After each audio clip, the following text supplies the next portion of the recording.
New Year, everyone. A new year plans. Let's be optimistic. Okay, I'm gonna start off with one that my oversight caused, so I'm going to read this. So remember on the 20th, we basically recounted what we consider successes from various departments, et cetera, committees, boards, but we left out a big one. So the good news is focusing on this one tonight and doing an early meeting instead of the end of a 5-hour meeting. Or we probably lost most people, so hopefully more people will hear this. So this is the planning board, planning department. They sent an email that I just, so here we go. And they actually had some really good comments. So the planning department and planning board had a really great year with several success stories. The master plan was completed and accepted thanks to the efforts of the master plan committee.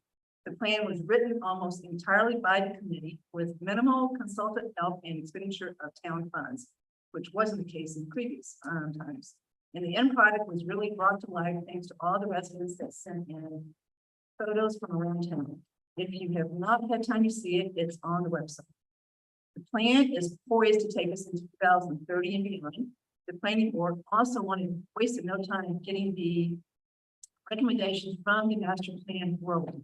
The board appointed the master plan implementation committee and they are off and running. And Lisa, you're on it. The chair. Yeah, so, all right.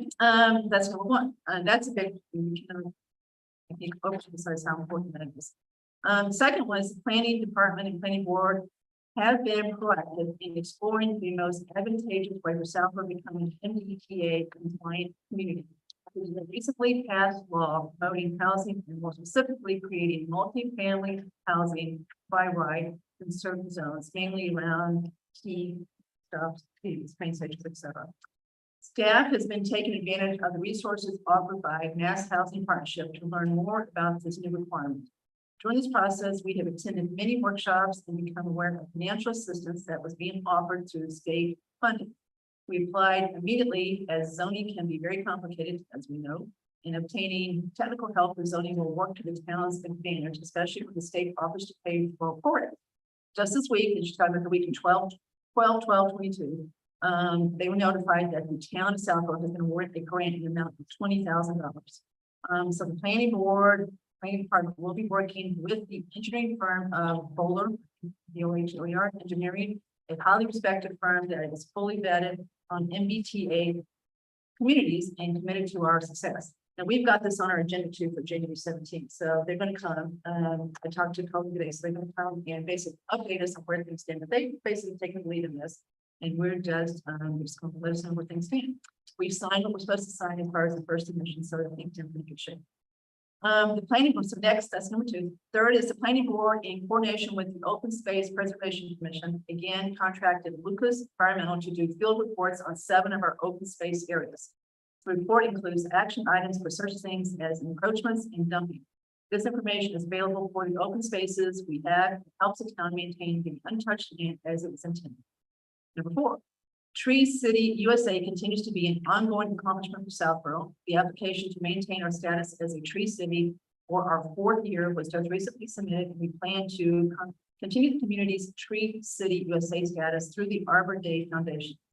The program requires annual recertification to maintain our status as a Tree City USA community.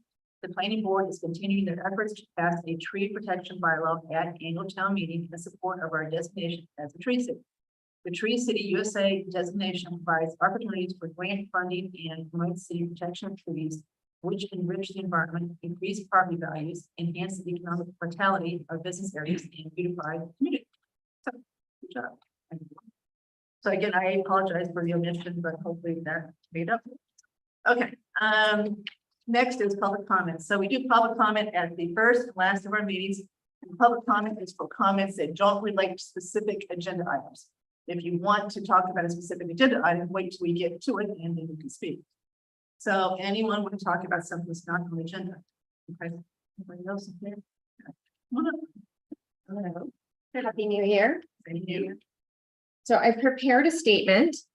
So thank you for acknowledging the planning board tonight, Kathy. Our accomplishments for 2022. Ironically, my next comment is regarding the process for DPW candidate selection and interviews and the omission of our town planner in that process. The head of DPW and the planning board must work in a strong partnership, period.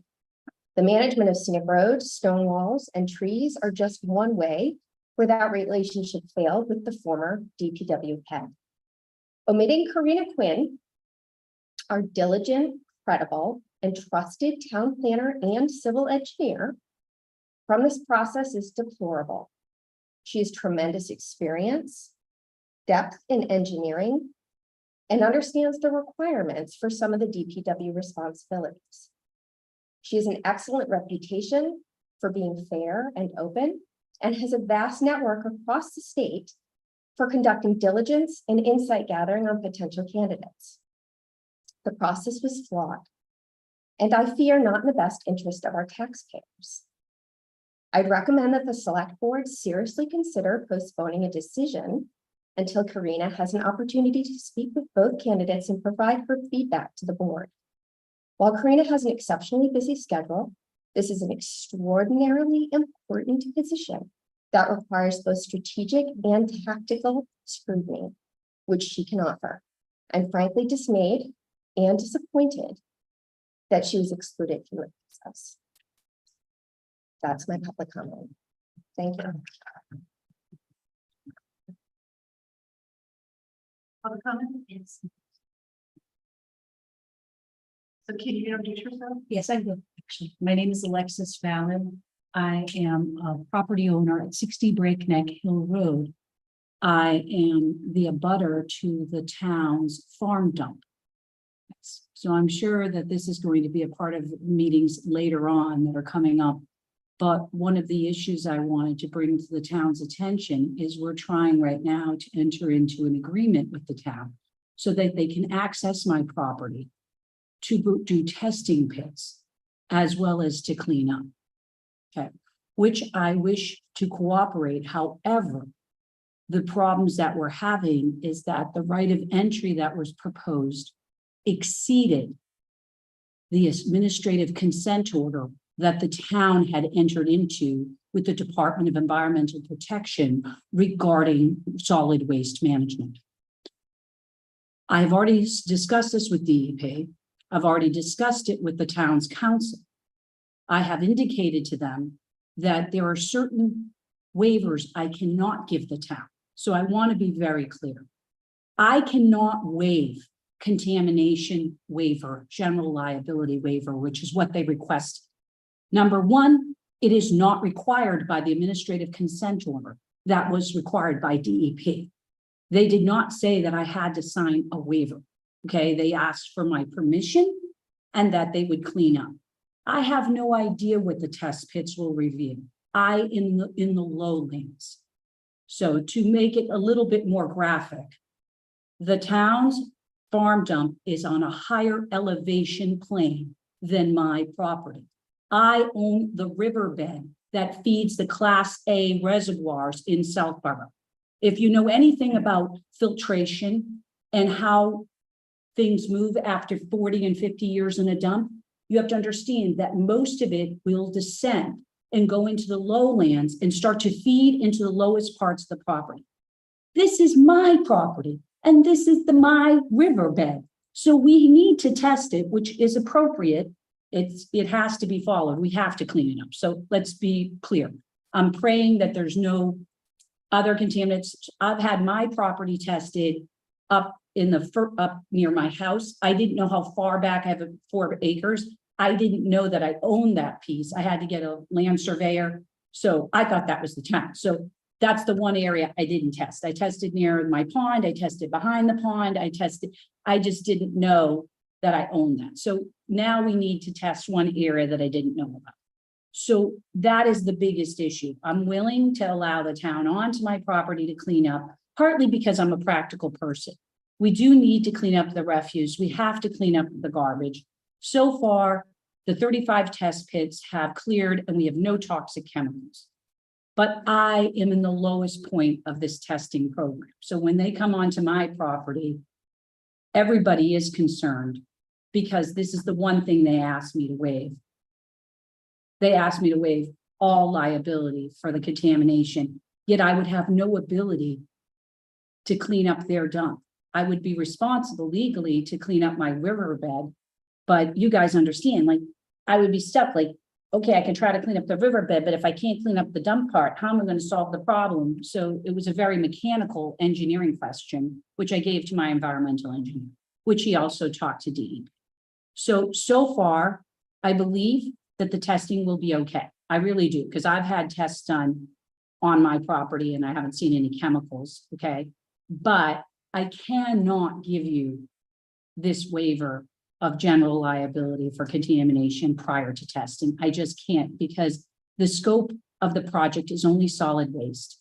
The administrative consent order only deals with solid waste. If you do have any other types of contaminants, such as oil, petrochem, that goes under the hard hazardous waste program. So that's a different program. Right now, we're only under solid waste. We have not popped any type of chemicals to indicate a more deeper need, which is good. But remember, it's like silos. Solid waste is one silo. Hazardous waste is another silo.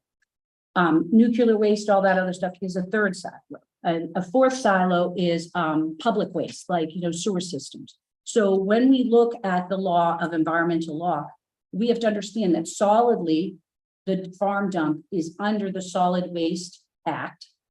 All testing puts it into this box. If any of the tests 5 feet down pop to indicate a hazardous substance, it then triggers the next silo, which is hazardous waste, and that's called contamination. Those are the words, when you hear words of contamination, that is indicated in that one, like in that silo. So the words for solid waste are refuse, and it excludes hazardous substances, public sewer, like, waste like that, and nuclear waste. So those are specifically excluded from the Solid Waste Act. So right now, the town is under the Solid Waste Act. The request is under the Solid Waste Act. I'm fine with that. We jointly agree we need to clean it up.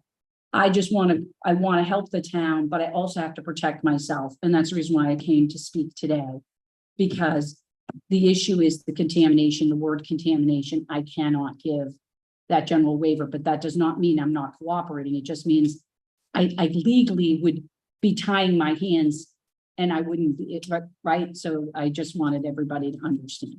So I'm agreeing, except excluding them. Okay. So if anyone has any questions, because this is an involved process, you're more than happy to answer them, since I'm the neighbor to the dump. So I'm sure you guys have wondered about me. I've never been in, this is the first time I've had a chance to comment. We appreciate that, and it is coming to a head. So my guess is we will be in touch with you. So we just can't get into the other agenda. Correct. So we can listen, right? Right. We have, Yeah. And then we will take what you said into. And we also have to put it on the agenda too, because it's so involved, everyone, that I only wanted to introduce it. Good. All right. Because I want to comment again, obviously I want to participate. So that's why I wanted to come tonight, because it's coming to a head and I'm trying to rush to get it done. But I'm just like, okay, everybody, I'm really trying to go as fast as possible, but we had to know the limits. Yeah. Okay, great. Thank you very much. Thank you.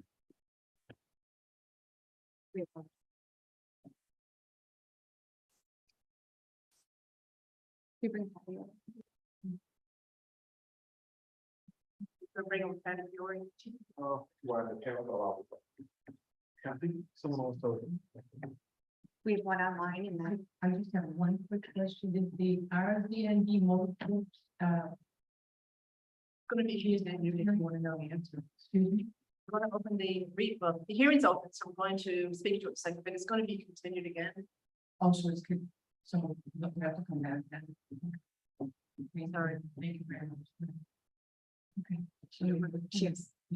Hi, Patty. Can you hear us? Her mic's muted. Patty, you're muted.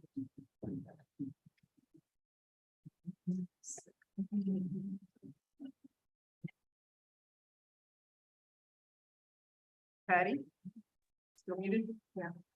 Oh, I think that was totally my fault. I'm sorry.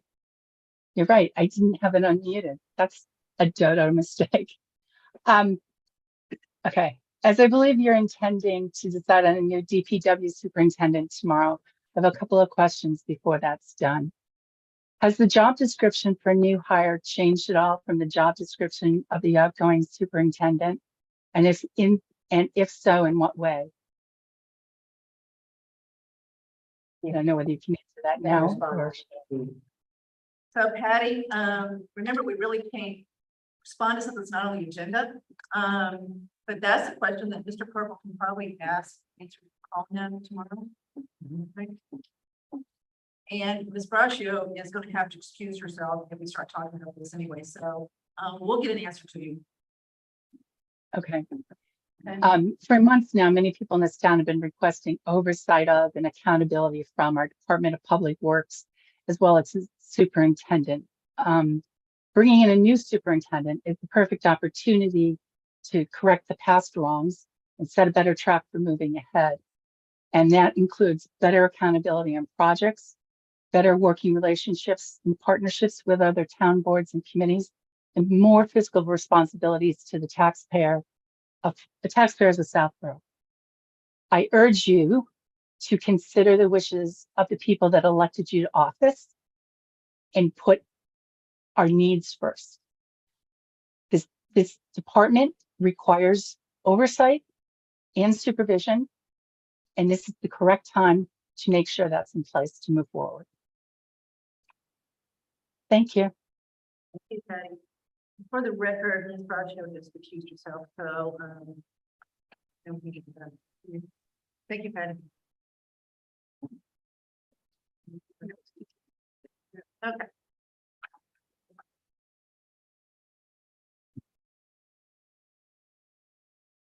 Did she hear you? She's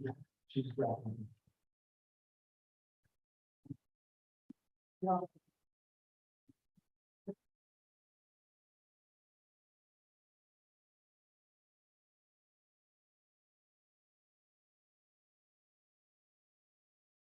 Okay, so, everybody recalls we opened a hearing for the RZND Motors for the Class 2 auto license. They wanted a couple changes to it. We opened it and we continued it. Madam Chair, members of the board, so in the interim from the last meeting until now, we did have an inquiry from a resident who lives down in the area about the application for the amendment to the Class 2 license, increase it from 8 spaces to 14 spaces for used cars.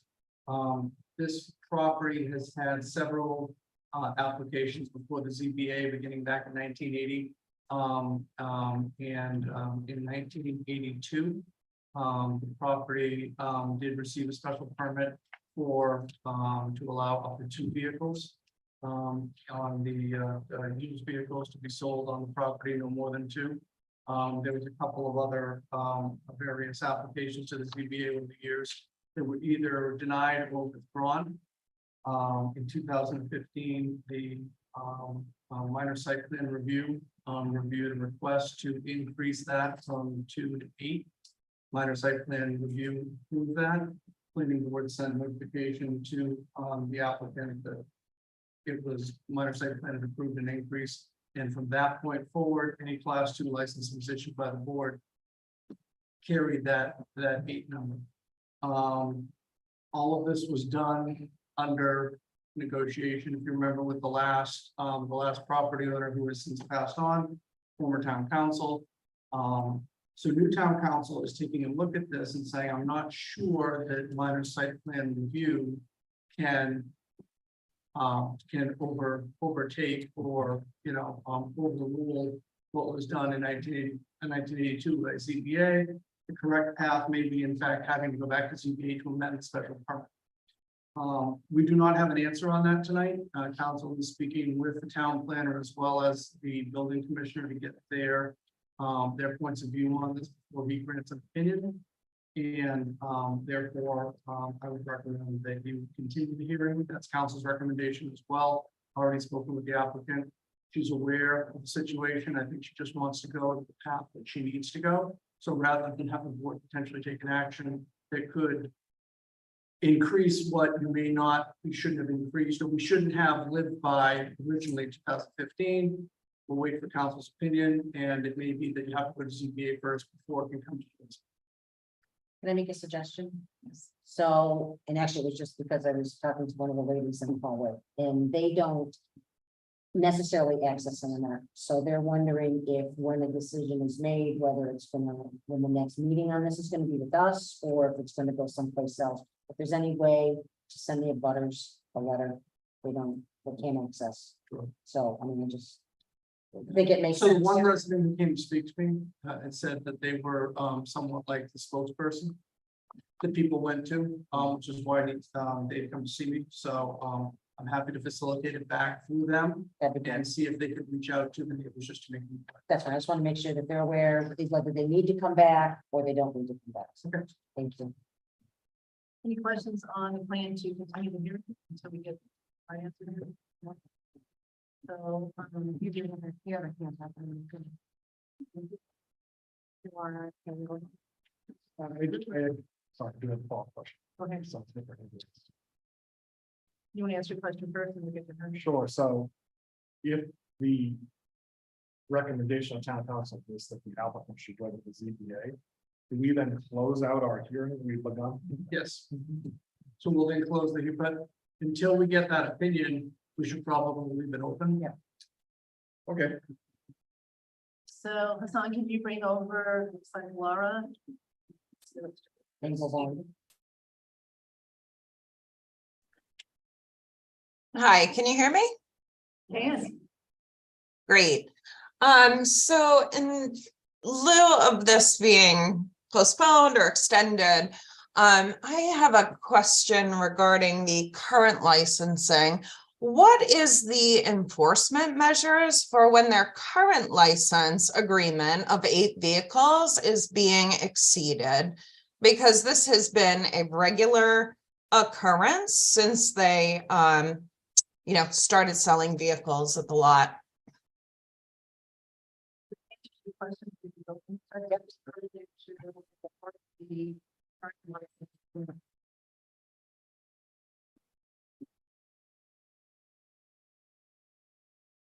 Laura, did you hear me? I did not. I'm sorry. It's very soft. I know, so I'm gonna say it again and a little bit louder and slower. So the person in charge of the enforcement of the class 2 license is our building inspector. Her name is Lori Bowman. Okay, so any concern should be directed to her, the building inspector? Yes. And are there set fines or warnings that are set out by the town for when someone does not abide by their current license?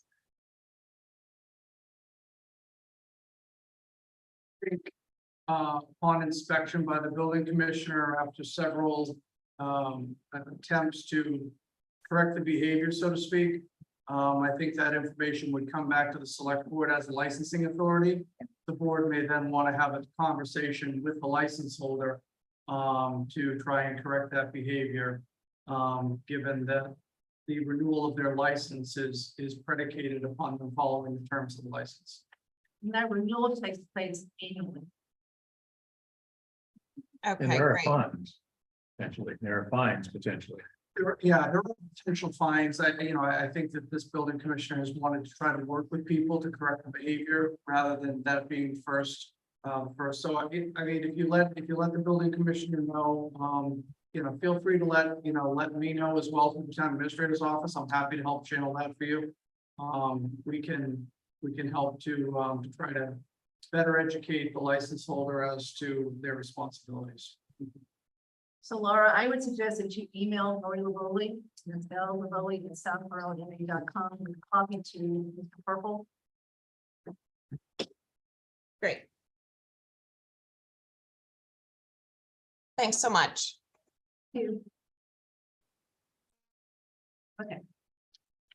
Any other comment from before we make a motion to continue here? So I make a motion to continue the RD ND hearing to January 17th, 6:30 p.m. Second. All in favor? Okay. All right. So Mr. Parent is in the, He just stepped out. He was on the that's what I phone. thought I saw. Yeah. He's trying to find. I was supposed to sound all the time, or not in prison, what's kind of. Yeah, Steven, is not able to get in yet. He was, I think, weird.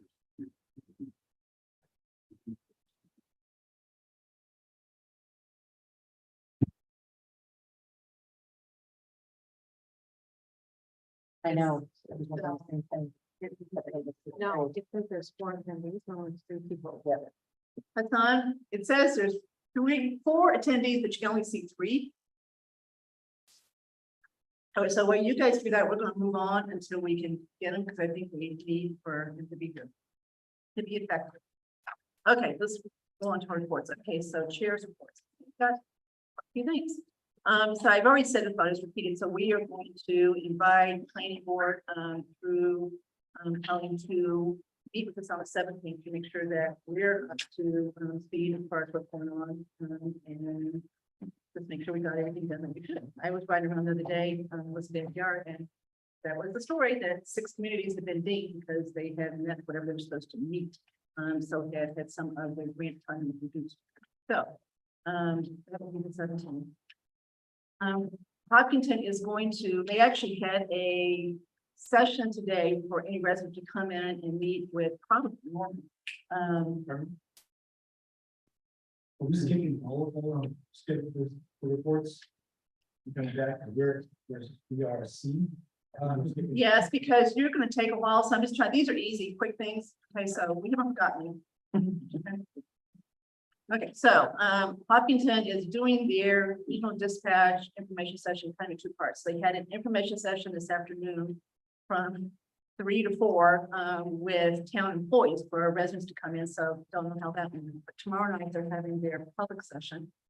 It's from 6 to 8, and it looks like it's a Zoom meeting if anybody wants to watch. And from that, we're supposed to be able to get a better idea of where they stand as far as participating in our group. We have not heard back from them as far as the water presentation we make as far as what we think about. We're waiting for that, so that's to come.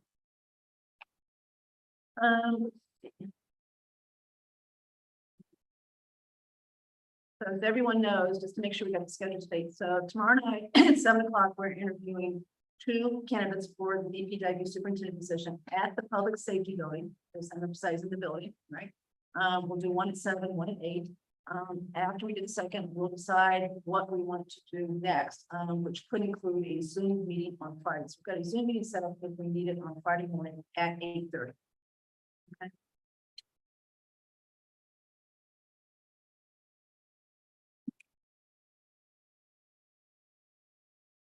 On the 17th, we're also going to take the steps that we need to basically implement the CIPC committee. So we will at the same time disband the ad hoc capital committee that's been in place for 3-4 years now. Yeah, maybe 4 time flies. So that's going to happen on the 17th. That is a request from Jason Malinowski to do that. He realizes he's still going to have a couple vacancies because I think Lisa will have to leave and not be on CC, but he wants to do this was his request, so we will do that on the 17th. Okay, that's it for me. Looks like they're going. Moran is there. All right, so I think so. You want to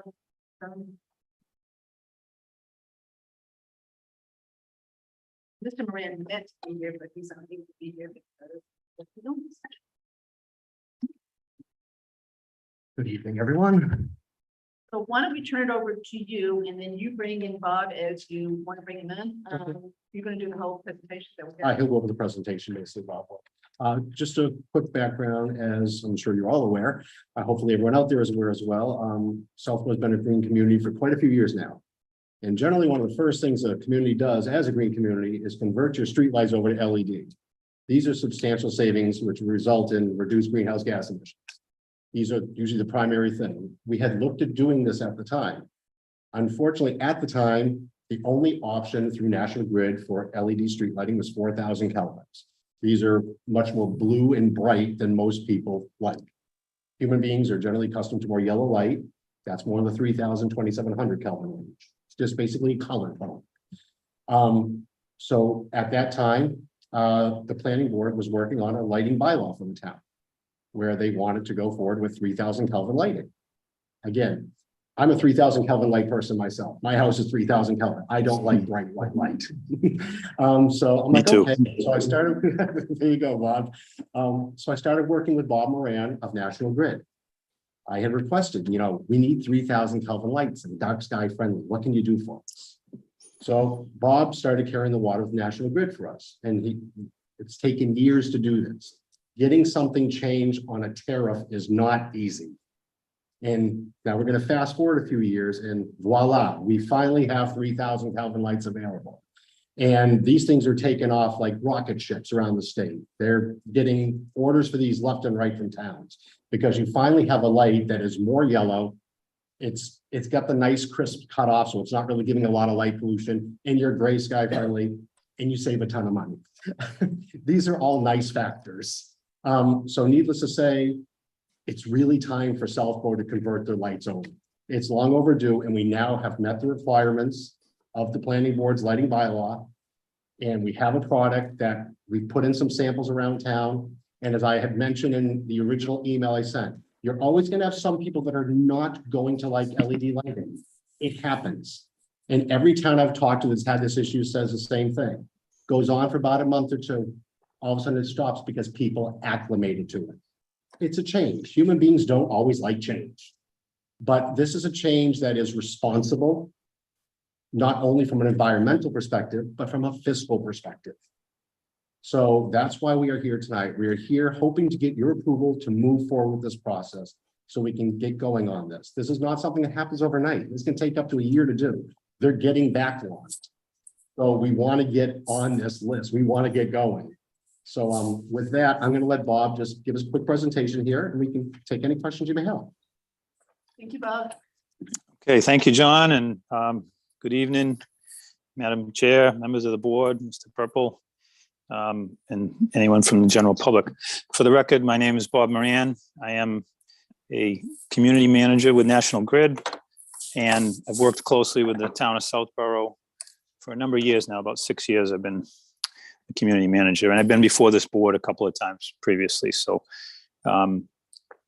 what I'd like to do, I would have liked to be there in person, but we're dealing with a sort of family COVID protocol situation. So please forgive me for that. So just for context, I do salute and congratulate the town of Southborough and John Parent in particular for pushing to get the 3K lights offered through the tariff. As you might not realize, our tariff is basically our menu, and anything we put on the menu, it has to be approved through the DPU. That process involves filings, and interveners can get in the process and testify. There are data requests that go back and forth. So it takes a year and a half or so to get a rate filing approved. So thank you for being patient as we worked to get this squared away. And we are now at the point where we can offer 3K lights. And again, thanks to Southborough for helping us get over the hump with that. So I see that the presentation's on the screen. If we just jump to the next slide there. Just a cautionary note, there'll be some assumptions that I'll talk about throughout this presentation. And there are some costs and savings numbers, but the final numbers are going to vary a little bit. There are many mechanisms that flow in and out of rates. And the big two factors that will change the value of the savings here are the supply costs, which had a dramatic increase this year, obviously familiar with that, and which the town has a solid negotiated contract for a good term, but that number is going to change as you go forward too. I think it's up at the end of next year, maybe. Each town has a little different timeline for their supply contract. So when that supply cost changes, so will the cost, which will then affect the savings. So there's a interplay with the supply costs and the net savings. And then importantly, the selection of wattages will have a big impact on what your final savings are. The next slide, please. So generally, what we're talking about is the S1 rate, which is full service. National Grid owns the sodium fixtures or the LED fixtures, and it's a full service rate. You call in customer service, and we'll put a trouble order in, we'll repair, replace, maintain the light. If there's, a road project or a storm where the light gets damaged, we'll replace that, and there's no charge to you for that. There are essentially 4 charges on the bill: the rental charge for the fixture itself, the pole charge if you had lighting only. You do have a few. They're usually around the back of a school or a ball field or something like that. So we charge for the pole. I don't think there's many. There's a couple in Southborough. Distribution charge, those are the wires, pipes, poles, and wires that supply the power. And then the supply charge, which you obviously have contracted with a supplier. So if we go to the next one, we can just work with John to come up with a comparison of a typical high pressure sodium. So in Southborough, you have 956 lights, almost 1,000 lights. And I think about 650 of them are 50 watt sodium. So this is the majority of the lights that you have. And what you see here is a comparison of the 50 watt and the 15 watt 3K. The lumens a little bit, it looks like a dramatic reduction the way it's presented here, but there's a reason that LEDs can provide dramatically lower, consistent lighting levels with dramatically lower lumen output. And it has to do with the fixture. Matter of fact, if you jump back to the previous slide, there's a one more back, please. That is a illustration of the picture. No, I'm sorry, come forward one. It's the one with the picture of the lighting fixture on it, on the right side. Go back to, yeah, back one, the slide 3. There you go. So on the right is a example of a LED fixture. And this is typical. There's underneath, these look a little differently from the high pressure sodium. There's no globe underneath. So there's no diminishment of the light coming out of the fixture. So really, with the sodium fixtures, a lot of the light can kind of get, it's called a refractor. It'll get refracted and dispersed in a certain way, but some of it is actually kind of trapped in there.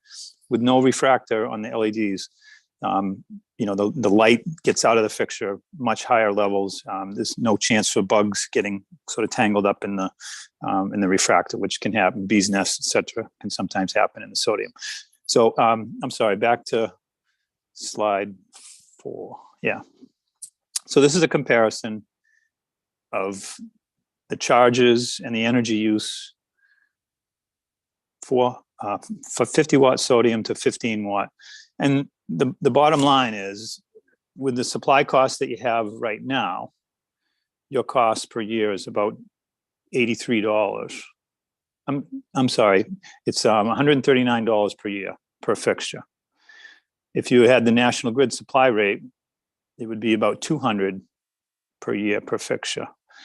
And to change that to the 19 watt, are we on the same slide? Yeah, to change that to the 19 watt, it would reduce the bill to either 107 on your own supply or 127. And importantly, it saves, about 171 kilowatt hours, which contributes to your green communities scoring as well. So we do provide incentives for every kilowatt hour that you reduce. And in this example, and I'm looking at we're on slide 5, so we're looking at the 50 watt sodium to the 19 watt 3K, you get an incentive of $42 for each fixture that you convert. So if we move to, well, are we going too fast, or might folks have questions? I'll No, take but a, let's ask the question there, because that's, I think, important to all of us here. So the Okay. 2275 per fixture is just a check we get? yeah, when the project would be complete, we would, once the fixtures are all changed and the lights have been updated, we'll be able to calculate the final incentive. But your selection of a fixture will determine the amount of savings. In fact, we're looking at slide 5. If we look at slide 4, this would be another alternative, which is actually a little bit lower wattage, and you see the incentive is $47. So the incentive is a little higher in this case. So this is kind of illustrating the point I made in the disclaimer, that the selection of wattages will determine savings and incentives. I'm sorry, I think someone was asking a question. Bob, sorry, I didn't want to talk over you, but I'm just trying to distinguish a check, like money in the bank, here you go, versus a credit against our bills going forward, which would take us. Sure. So the ongoing cost of energy, and actually the rental, even the rental charges are a little bit lower with the LEDs, the costs have come down. So the ongoing costs will be slightly lower, and the energy will be significantly lower. And once the project completes, we'll total up the estimated energy savings, and then we would provide you a check, one check for the sum total of the project. And when John and I worked together on estimating this, I think we used the 15 watt, which is the lower wattage, and the final incentive was around $60,000. Actually, we went with the 19 was Bob. Oh, we did the 19. Okay. Okay, so if we go to slide 5, that talks about the 19, and you can see there's a little difference in the lumens. This one goes 4,000 to 2,400, where the other one is 4,000 to 1,956. So savings are a little bit different, but substantial either way. And then on to slide 6. This is a summary of the lights in Southborough. And it assumes that we went with the 19, right? And you may want to review that. You may find that there are some that it's more appropriate to go to the 15. We looked at the 70 watt and said, maybe the 19 will do, but maybe you want to go with the 41 watt. So it's important to make the point here that the selection of lighting wattages and styles and color temperatures is entirely up to the town. National Grid won't make any recommendations or advice on the appropriateness of one light at an intersection. Some towns have very different streetlight policies. Some towns have very few lights. Southborough has a lot of lights, actually, for the size of the town. So this slide kind of summarizes that, the total savings is $5,000 a month, roughly. And you'd get a check back for $61,834 if the selections were exactly as they're shown here. But just to make what you said clear to everyone listening, we're talking at current electricity rates, saving year after year, $56,000, and then we've got the one-time payment of $61,000. Yes. So it's not. And it's not to get too into the weeds, but the savings is based on the supply costs that you have now. When your supply is renegotiated, I'm quite sure it's going to be a higher cost. That's just what the market has done in the time since you went out to bid for supply costs before. So the savings, it's probably more correct to think of it as avoided costs than it is a budget savings, because it is so dependent on what the supply cost is, if that makes sense. But the other part of it is absolutely correct. You'd get a one-time incentive of $61,000. And there would definitely be reductions. You know, your cost right now is 8.68 cents, and National Grid's is 32.8.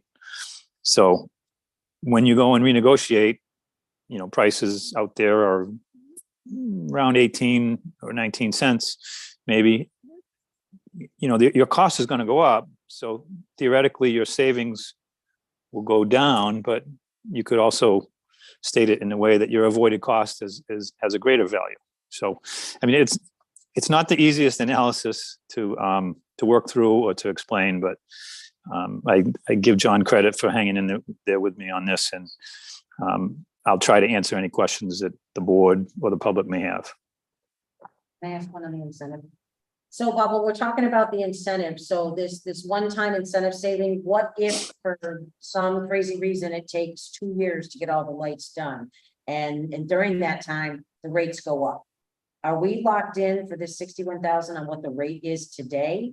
Or are we subject to potential difference in savings if it becomes after our locked-in rate changes? Good question. So the savings are based on 25 cents. I mean, I'm sorry, the incentives are based on 25 cents a kilowatt hour saved. So when the project is complete and when all, you know, I'm saying 956 fixtures, but you could choose to change 800 or 950 or whatever. But when your project is complete, we will total up the estimated annual kilowatt hour savings and give you a check for that number times 0.25. That's fixed, that's fixed, right? It is, yeah. It's been 25 cents a kilowatt hour for probably at least 10 years, yeah. Thank you. Yep. And going back to what Bob said a minute ago, Bob, you know, this is your business, and but I would do the math differently as far as the annual savings once our rate goes up, once the current agreement expires in 23. If you're going to go to, you know, make it up 30 cents, right? Instead of, then yeah, the gross cost goes up, but the spread between the new cost and the old cost is bigger. So I think you save more, not less. It's true. Okay, Yeah. yeah. And Kathy, I think the real underlying factor is that we're using a lot less electricity. Oh, So whatever happens to the rates, we're still using a lot less electricity, so you wind up with savings. That to me is the driver. And to Sam's point, when we do save on electricity use, it definitely helps our standing as a green community, which helps our ability to get more grant money. And so it's really, it's a nice snowball effect. Yeah, and the other thing that I don't think I mentioned is that National Grid does not charge to do this conversion. This is, you know, it's a good service that we can offer the communities. We're happy to convert these. If the town chooses, we're happy to keep the existing lights in place if they prefer them. But it's entirely up to the community how they want to proceed. And really that kind of brings us to the next slide, which is slide 7. You know, just what you have to do to initiate this. Just give us a letter telling us you want to convert, and you know, you got to work up a spreadsheet with what wattages you want for each fixture. I would say it's also a very good time to review, you know, maybe there are intersections that you want to take a second look at. When we're changing the lights is a good time to get a good fresh look at the lighting in town. We've already get the letter to spreadsheet submitted in the next, thank you, to do, what's coming next month? It would take about 18 months in your estimate to truly have the project complete. 18 is probably long. I would think it would be less. I've seen some communities with similar, you know, 600 or 800 fixtures take 9 to 12 months. So, you know, it's good capital work for us. Some of this work will be done by trouble workers, off hours. So if there's no trouble, we've got the truck and, we've got the ability to do it. And, it also speaks to the ability to respond to light outages. John is excellent at telling me where lights are out, and, we'll enter trouble orders and we can usually get them repaired in a day or two. And, this project would use trouble workers to do some of this. Some of them on main roads probably will involve police details. They'd have to be set up, and we would work closely with the police on those change outs. But yeah, 18 months feels a little bit long to me. I would think we should be able to get it completed in about a year. So what we're going to do now is the select board ask questions. And then I want to ask Ms. Houlihan and Professor Coleman for your comments, right? I got the email too that was saved from questions. So Bob and the audience here in the room where we are the is the person who really spearheaded the passage of the bylaw that we have now, Marnie Houlihan from the planning board. And she also solicited the help of a professor at WPI who lives in South. Okay. And he's here with us too. Excellent. Marnie has some questions this afternoon that she asked Mr. Parent, who answered them. So I'd like to have given them a chance to basically speak to this before we vote. So Andrew, start with you. You've got any? I don't really have any questions. I don't see the downside of doing this, and I applaud you for bringing this forward to me. I mean, you would have learned this because there were a couple samples set up right on Route 85 going south of 5 reservoir. And I thought you couldn't really see the contrast as much there, but one place where you can clearly see the contrast is Oregon Road. Right, there's Ashland changed to LED 5 years ago. That's where you go. You immediately see the difference. I like the Ashland side. I think it's darker, nicer. I mean, there's less ambient light just flooding the area. Yeah, light. I think the term you're looking for is light trespass. There's less light trespass from these fixtures, and they are what's the industry calls dark sky compliant. So there is no uplight component. The light is all driven down, pretty sharp photometric cutoff. It's a high quality fixtures that are dark sky compliant. Yeah. I was interested to hear you mention about the opportunity to go review like intersection by intersection if there are places where there are lights out, because I have one in particular. I won't take up time here. I need a street and a pole number. That's all I need. There you go. Yeah. Even a house number, we can probably work with that. Outside Andrew's bedroom, It's not 800 it watts. is publicly. Sam? Thank you. Good presentation, and this certainly makes a lot of sense to me, all the reasons you suggest, John. And I have looked at the new lights, and I like them. And I'm relative to the sodium vapor, and particularly again, because of the light scattering thing, I think it's clearly much more focused. And from a safety standpoint, I'm a big fan of more light, actually. So I would urge us to consider seriously pumping up the wattage on these things around intersections, particularly, because I think that's important. And again, hard to measure impact of safety, but the better people can see, I think the more chance that you avoid accidents. So I would urge us to look at that carefully again, particularly in intersections or crossing the crosswalks and those kind of places where there's opportunity for accidents. So again, great project, and so I think it makes good sense. Thank you. Lisa? Thank you.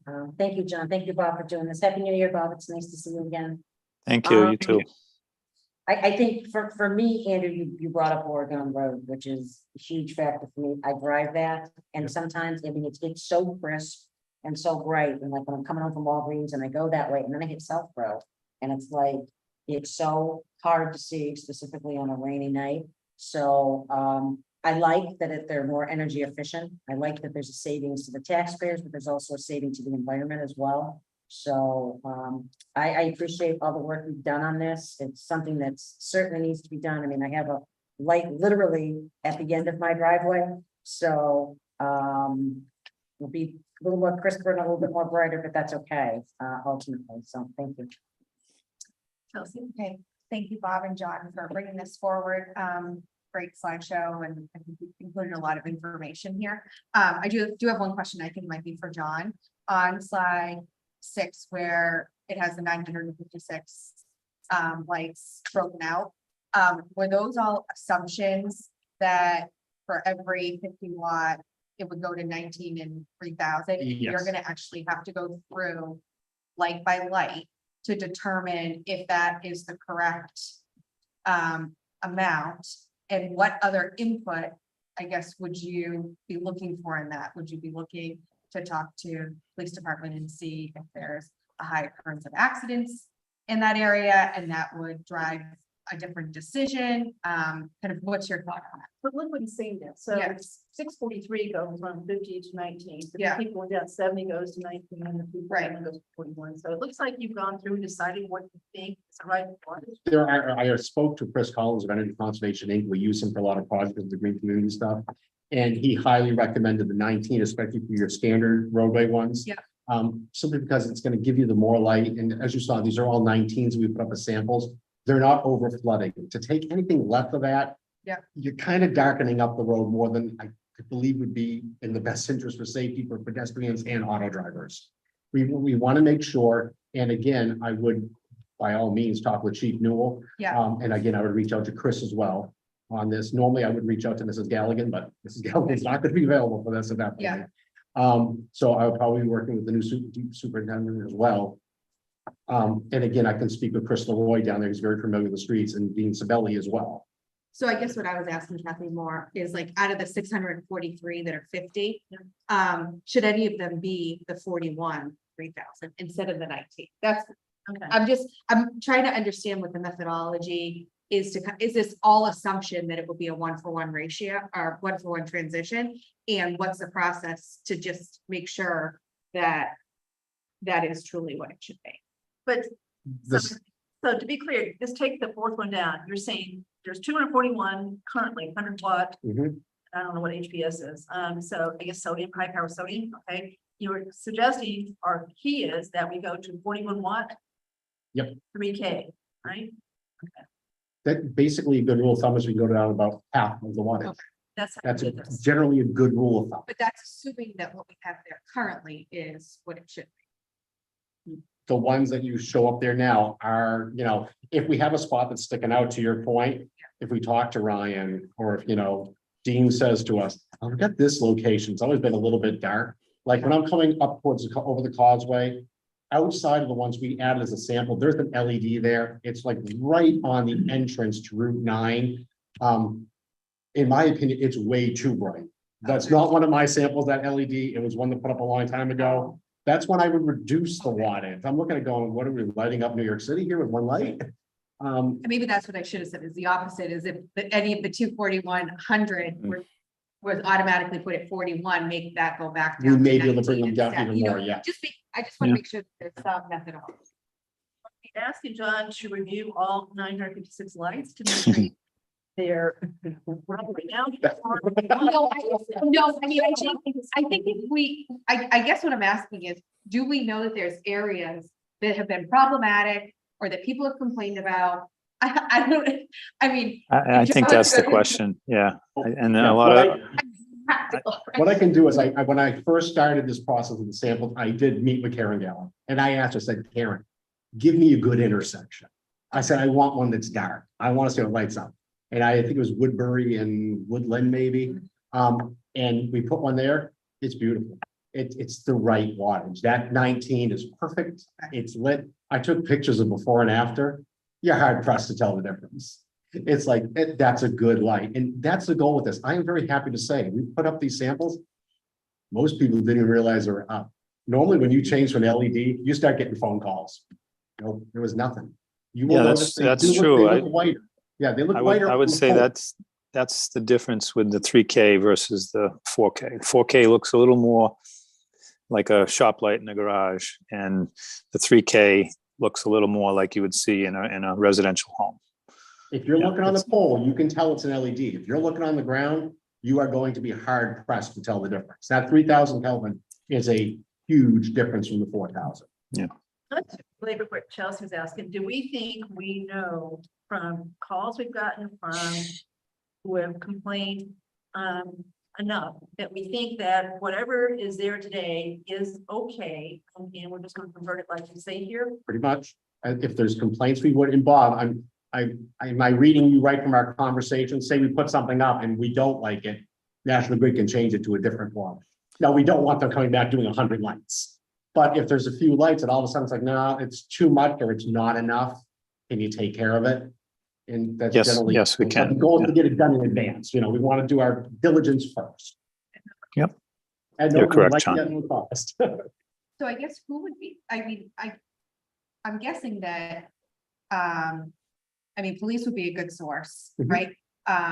And probably through some of Marnie's work, probably having a list of, or Destin's work, we probably have a list of a few problematic areas. So I just would want to make sure that Yep. there's flexibility within these numbers and that Oh, this yeah. was the general direction. Okay, thank you. No problem.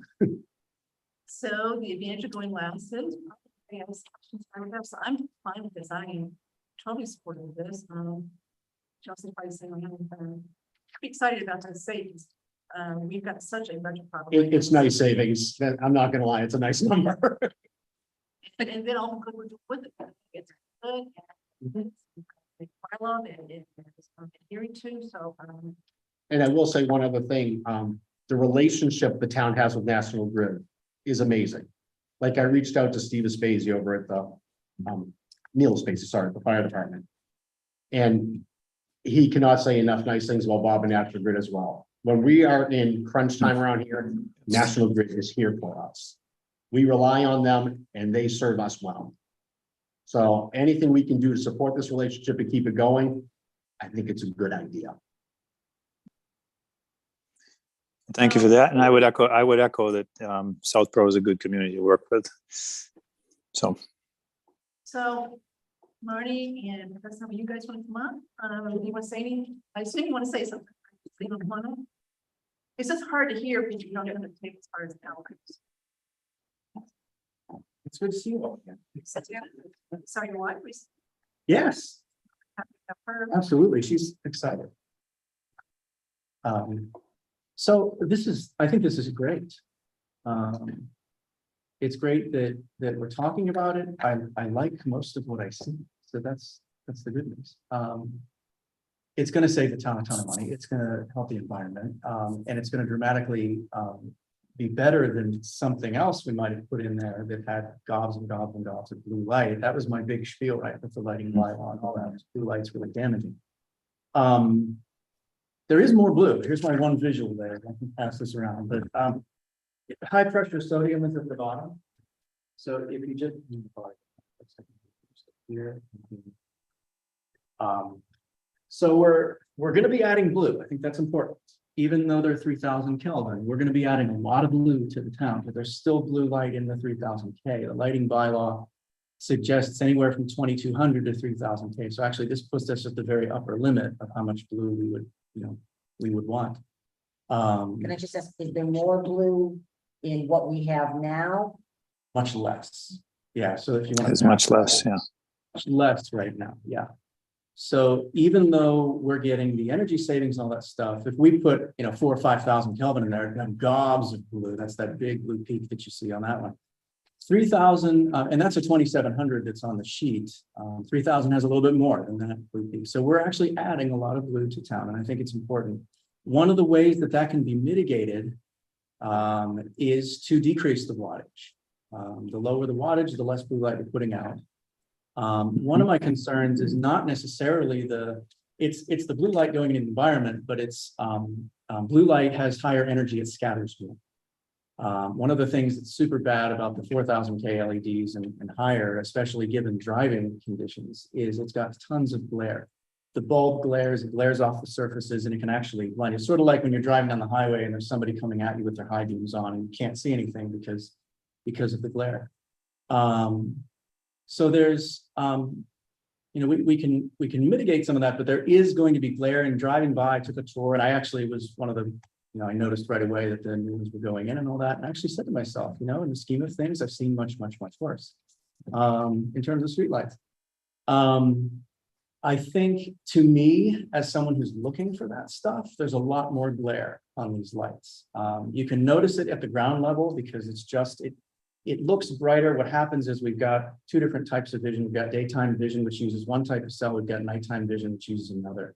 For driving, we actually use a mix of both. It's called mesopic vision. And the older we get, the more sensitive we are to road glare. That's why oftentimes we have to limit our nighttime driving the older we get. Our eyes are super sensitive to blue. And that's why if we put street lights up that have more blue, it's going to make those that are more sensitive, especially for having difficulty nighttime driving, it's going to be more difficult. I'm one of the people who's actually more sensitive to glare naturally. So I tend to pick up on it right away. So that's something to keep in mind. Brighter is not necessarily better when it comes to road safety and driving. These lights are going to have more blue. They do have more glare. Bob was talking about how the high pressure sodium have a cowl on them. They have a covering and all that stuff. It helps to reduce glare. One way to notice is if you're driving down across the causeway, you just look up at the bulbs and you'll notice they're actually quite nice from a distance. When you get near where the light path is, if you look up at the bulb, they're bright. You're catching that glare, and they're much brighter than a high pressure sodium would be if you're right underneath it. And that's not something that's you're not looking up at the bulb when you're driving, right? But yes, exactly right. But that increased glare you see on the bulb also scatters off the ground. So there's going to be more glare with the LEDs than there is with the high pressure sodium. It's not dramatic, but you can decrease that with decreased wattage. The science on this right now, so the American Medical Association and the International Dark Sky Association have settled on 2200 Kelvin, 2700 max. And so they're sort of backing off of 3000. And this is the main reason, because it's still damaging the environment, but it's got more glare the higher you go. Their other piece of advice actually has to do with wattage. It's very difficult to compare apples to oranges. The high pressure sodium is a totally different technology, LED, right? And Bob, you guys were right on the mark, and this is one of the things I like about it is, in particular, if you look at the 15 watt option, it's right on line with what's recommended by American Medical Association, the IDA, in that there's a 2-to-1 ratio in lumens. That if you have about half the lumens of an LED that's in the 3000K 2700 range, you get about the same as you do with the street light. I think the ones that we've got on the causeway are brighter than the high pressure sodium. Doesn't mean that they're bad, but I can tell that they're brighter. It's not obnoxiously brighter. But I think if we had an opportunity to compare the 19 watt versus the 15, in Cambridge, in Pepperell, in Wellesley, everybody chose the 15. Which three towns again? Cambridge, Wellesley? Yeah, Wellesley and Pepperell. Pepperell, the most recent one, where they actually took lights in a town square and they put a spread out for them. And they chose the yellowest one, and they chose the one with the lowest wattage. One of the things to keep in mind is when you're driving, it's one thing, but particularly in residential neighborhoods, our eyes adapt to the dark. We're first driving out, we think brighter is going to allow me to drive better, but it's not because of glare. But also, once you're on the road and you're driving for a while, your eyes adapt to that light, and you can get by with much less light, which means much less glare. But my strong recommendation to the board, would be, if you're going to have the choice, I wouldn't put anything above the 15 watt in residential areas. John, the reason you recommended 19 versus 15 is you thought the 15 might wear out. No, after speaking to Chris Collins of Energy Conservation Inc., he recommends generally you take the wattage and you want to cut it in half of what you currently have as the standard rule that they use when they're doing street lighting projects. And if you have a 50 watt, half of that's 25, 19 is closer to 25 than 50. You're talking considerably less. I mean, again, this is one of those things, to the point I mentioned when we started the conversation. Some people like more brightness and others don't. As Destin has mentioned, he's naturally sensitive to it, so of course he's going to prefer a lower wattage. Where I think you would find just as many people who prefer the greater wattage to be able to see better. You can do 15, and it's going to save a lot more money too, according to the numbers. But like I said, though, in those towns that have converted, and I see what you're saying. And I am not, the best test case because of my eyes, but the towns almost invariably choose when they put it out for public comment and they have them choose, they choose the lowest wattage. They like the dim lights. A lot of it is because it's where you're at. It's the illumination that you need. It's adjusting your eyes. It's not driving past it or walking past it. It's spending a little bit of time under it and saying, this is fine, especially when you're comparing it to high pressure sodium. In the residential neighborhoods, I think the 19 watts is going to generate more complaints.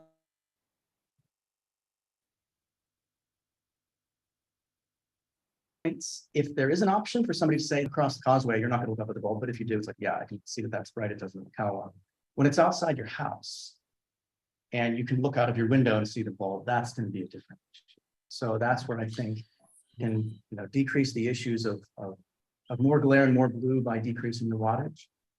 It's interesting because the science is sort of shifting. Is it better for us to go 3000 Kelvin or lower to decrease the blue, or is it better to go 3000 Kelvin and decrease the wattage to go?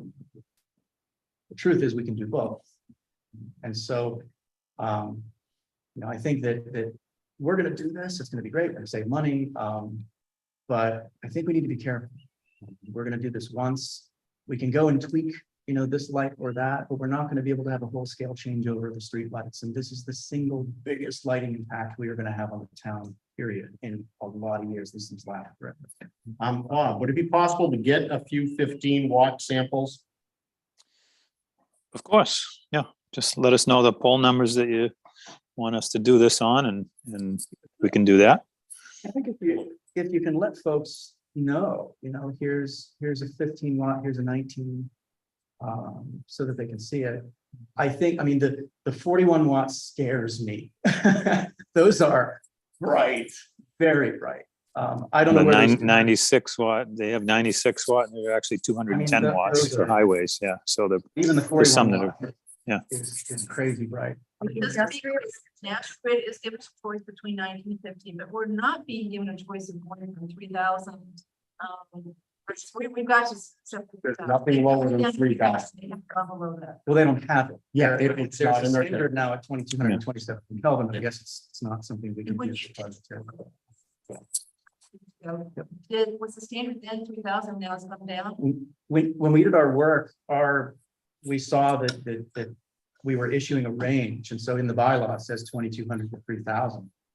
And I think, Bob, you were the one that Karina had talked to when we were doing the bylaw, right? And you had told us that we think we can do the 3000K in the tariff agreement.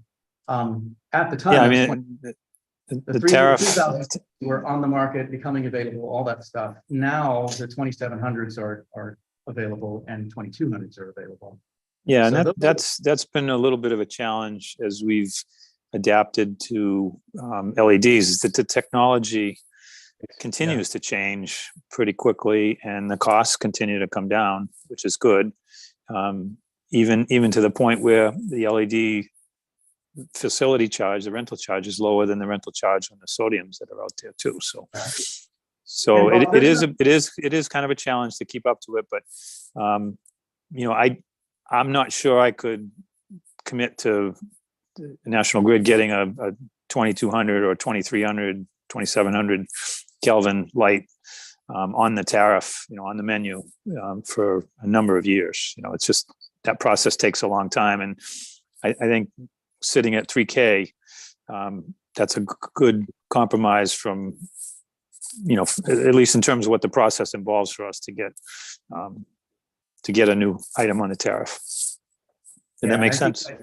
Yeah, absolutely. Yeah. And I think given that it's that much more important to think about lower wattage to mitigate the amount of blue we're adding to the town. I would offer one other element that we didn't talk about, but John and I have talked a little bit about, is that we are required in the tariff to provide louvers or visors that we would install if glare is too much on an individual. And I've had it happen. I've had people call, after the light was changed, and when it was sodium, the light was just kind of ballooning out, and it wasn't bothersome. And when we put the new light in, the photometrics are much sharper, and it came into this gentleman's bedroom window, and he says, look, I'm right up close to the street, and it's keeping me up at night. What can you do? And what we did is we put a little bit of a shield just around the back side, and we can, it's about 120 degrees, and we can locate it anywhere around the underside of the fixture to assist with glare and shielding. So we do have those. It wouldn't surprise me if we get a dozen or so requests as we are doing this project to put some of those up. So that's just another option for you to keep in mind as a glare reduction strategy. Yeah, absolutely. Did you ever discuss controllers? So there are options on some streetlight models where you can have a controller where post facto, you don't have to change the entire thing out. You can tune down the water. Again, the technology continues to change, and that's one we have not adopted within the tariff yet. Yeah, because I think Pepperell is Eversource, and the lights they got have controllers on them for those. So, I mean, as long as National Grid's willing to come out and swap out a fixture, if it is too bright, then that's an option for the town, as long as they're willing to do that. So your recommendation would be the 15-watt. They can't go below the 3K, so which we could, but we can't. Right. So that seems to be the So better. wattage is the only way to do it. Yeah. Yep. And Kathy, I think I'm a fan of light. On the other hand, I think that, again, I have confidence in John and others that he would consult with to make sure we've got the right amounts in residential areas. Maybe the 15s are the one that makes sense. I'm a fan on the Causeway, for example, that crazy things happen there in terms of pedestrians and strollers and all that stuff. yeah, I'd like to have as much light as possible in places like that so people can see better. And I'm happy to accept a little bit of glare. I'm fairly glare sensitive, and the ones I've looked at that have been installed so far really haven't bothered me. So you may be more sensitive than I am. yeah, they're not so bad. But again, sort of, as I think, John, you're likely to do, look at the circumstances for each light, and if you can get away with less wattage, that's fine. And again, we'll get the samples of the 15s. Yeah. Let's take a look at them, see what they look like. And to Sam's point on the Causeway too, most of the poles in town, it's every other pole has a light. The Causeway is every third pole. So you're definitely gonna want a little more wattage so you get a little more light. What I'd like to see is the 260 watt. Your sight at all. Where are those? So 3 miles that way, look out the window, you can see right now.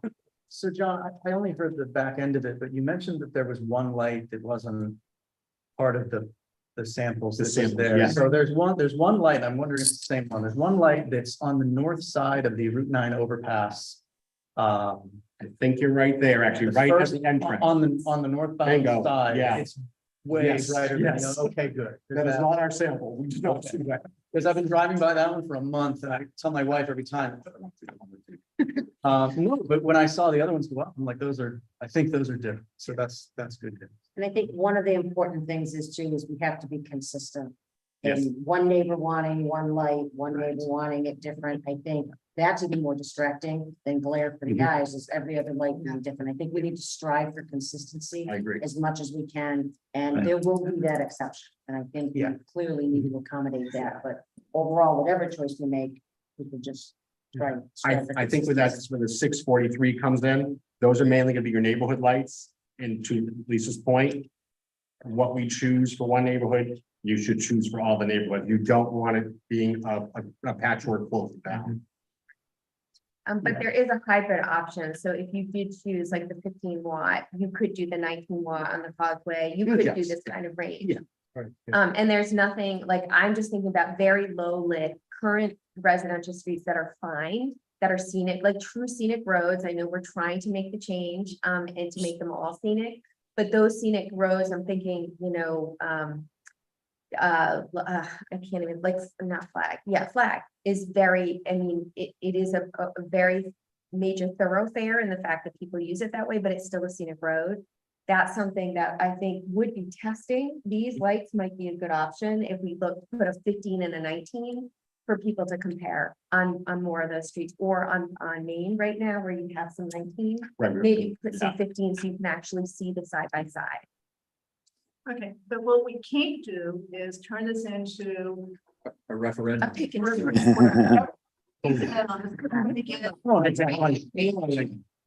Well, like at, Yeah. 15th, 19th, and then make a decision, right? Yeah.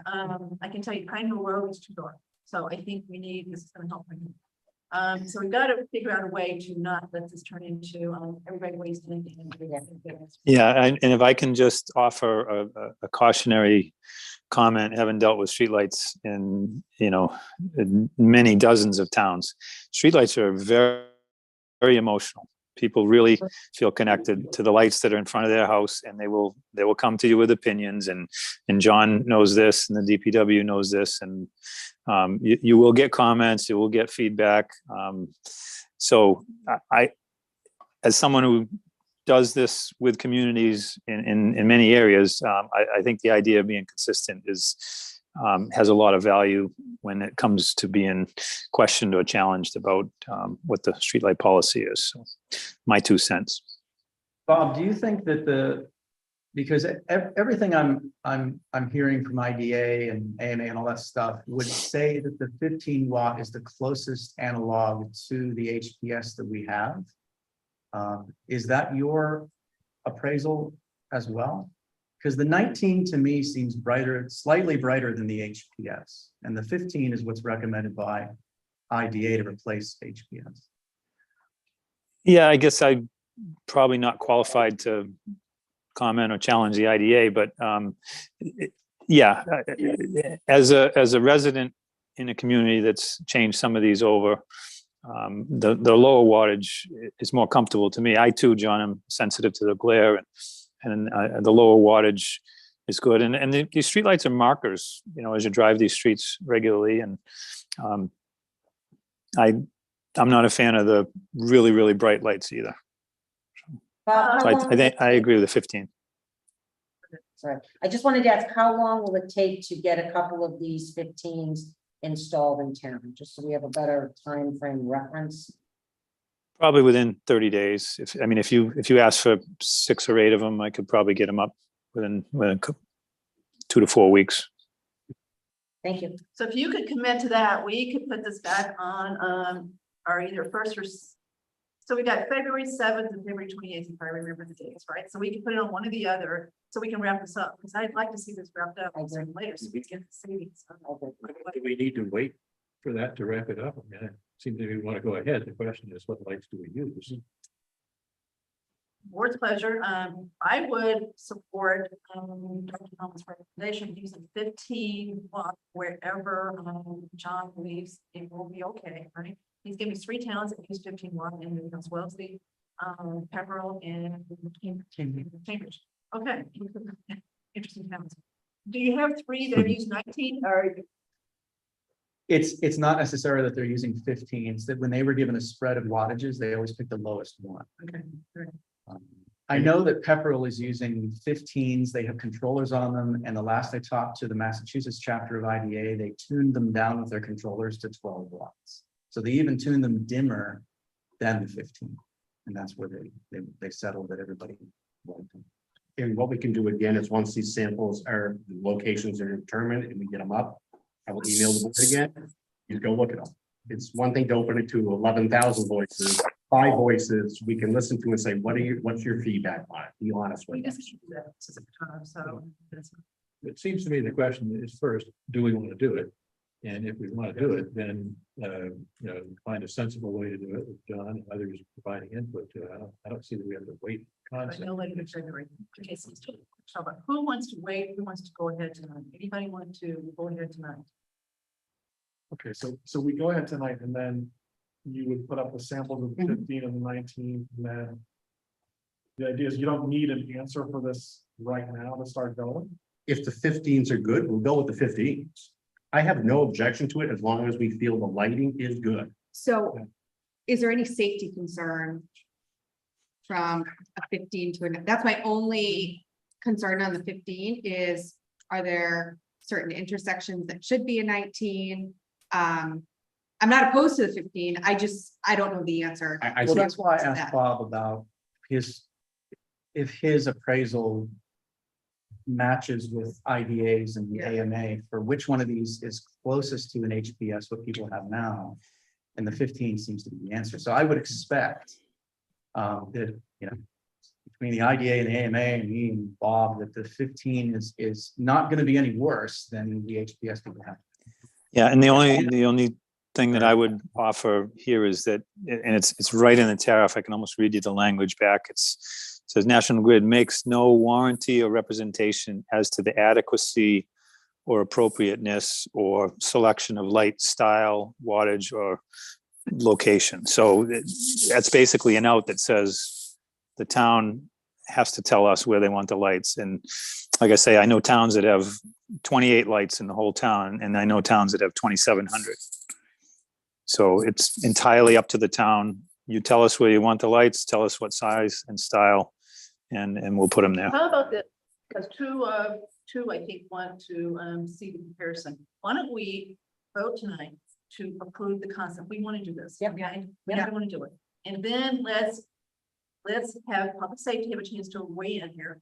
And then basically decide on 15 versus 19 at one of the February meetings, once we know we've got a chance to go in.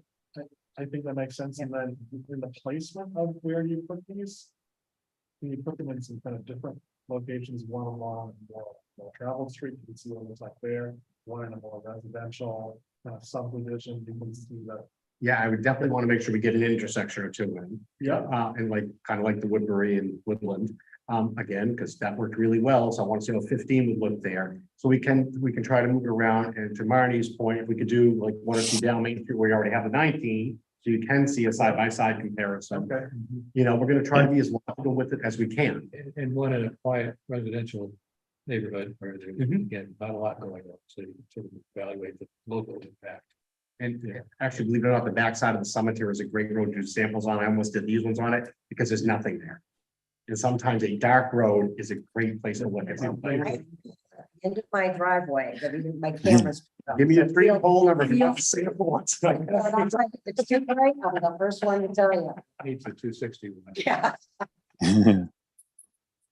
Anything else you want to? No, I fully support the LED conversion. I think it's the right thing. That's great. And so appreciate you coming tonight. Anytime. It's so helpful to hear. So that's great. So thank you so much. Happy to have you. So I don't know that we need to, we know we want to do this, okay? And we'll take the official vote once we looked at the 15 versus 19 and give you what you need to make the letter and the spreadsheet and maybe off the races. We're on it.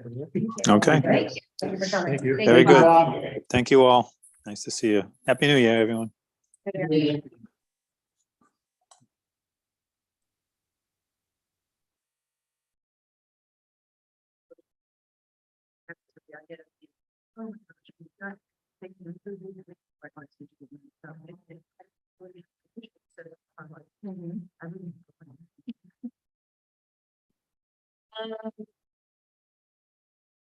Ron, EDC. Alan, EDC, Alan?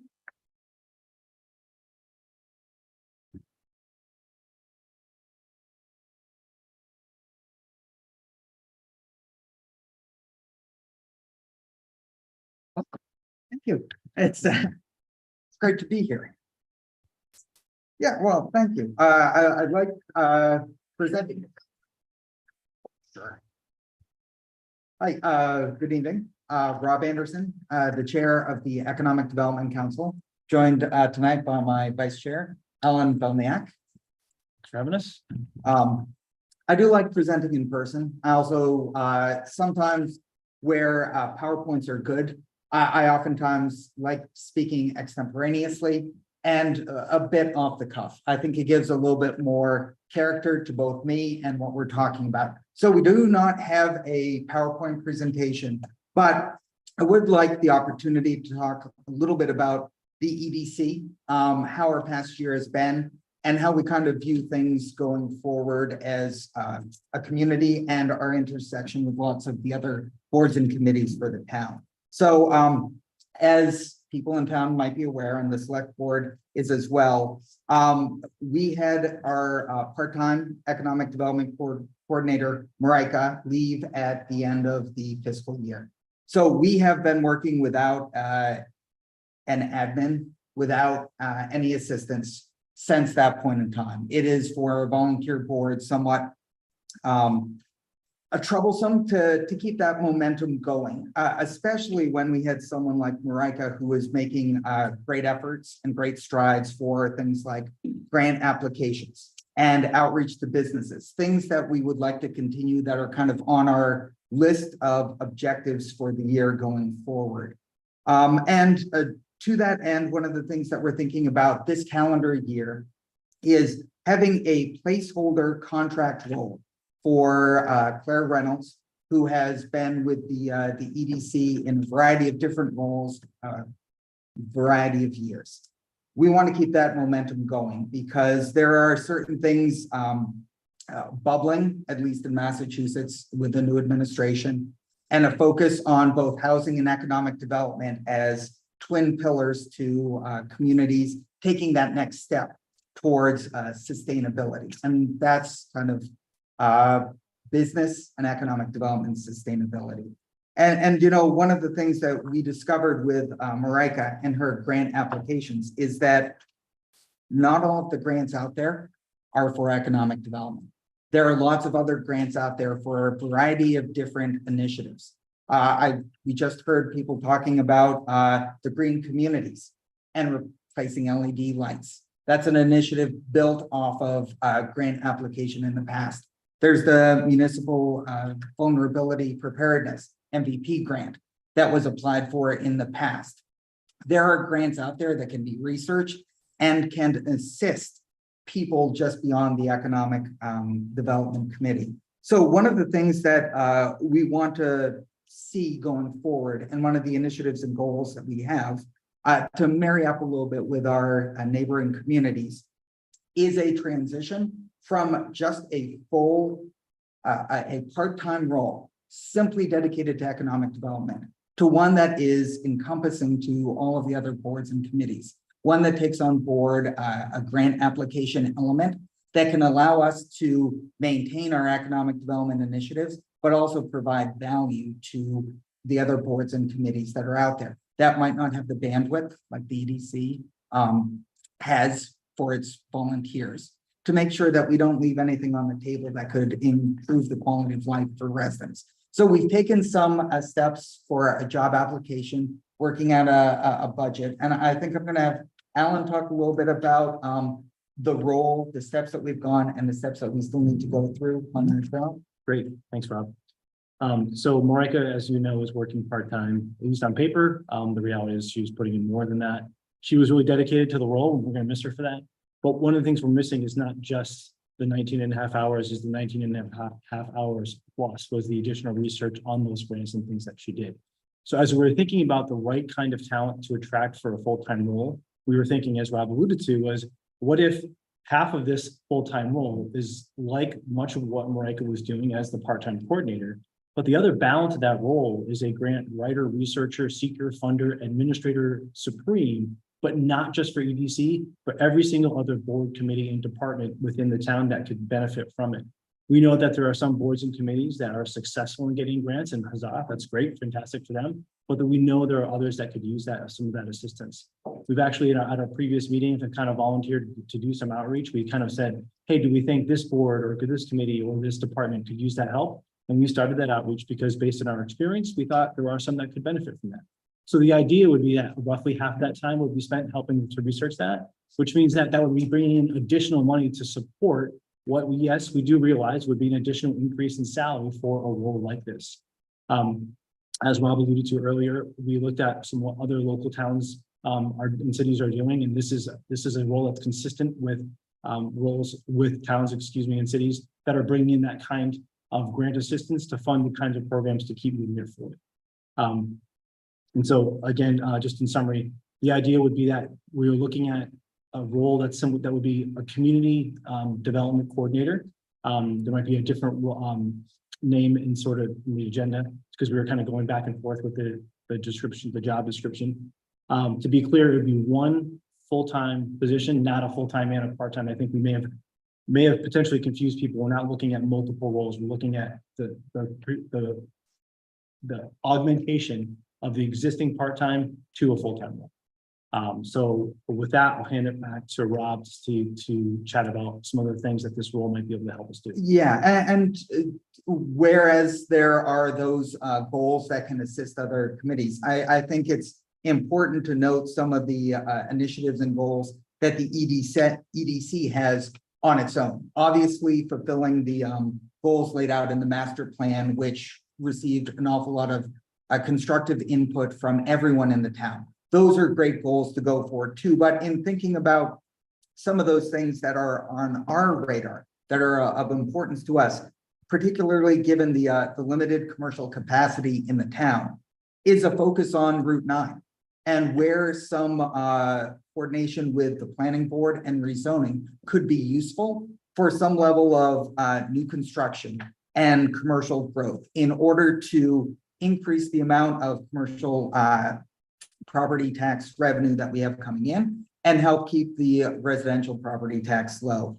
I think coming up with a policy and a standard for incentives so that should the right opportunity arise, we already have some paths laid out for a flow chart, as it were, to make sure that when we're having those conversations, that the economic development committee, the community development coordinator role can kind of speak to those and say, this is what we can bring to the table because we want you, we want this business here. I think it would be, I would be doing a disservice to the EDC and our kind of discussions if I didn't recognize that infrastructure is something that is vitally important, that is putting us at it's putting us behind the 8 ball compared to some of our other communities along the Route 9 corridor, particularly as the life science industry, the medical device industry spread out of Boston.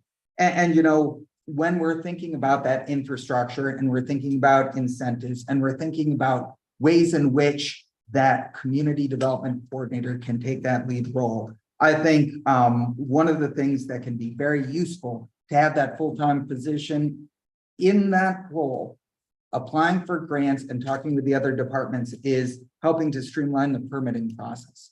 Like I believe that there are many communities out there that have pre-permitting meetings of department heads to set the course forward for the developer so that when they come forward to the planning board, they know about some of the lighting requirements, that when they're talking with conservation, they know about the wetlands bylaws, those things that can prepare them for a quicker turnaround in the permitting process.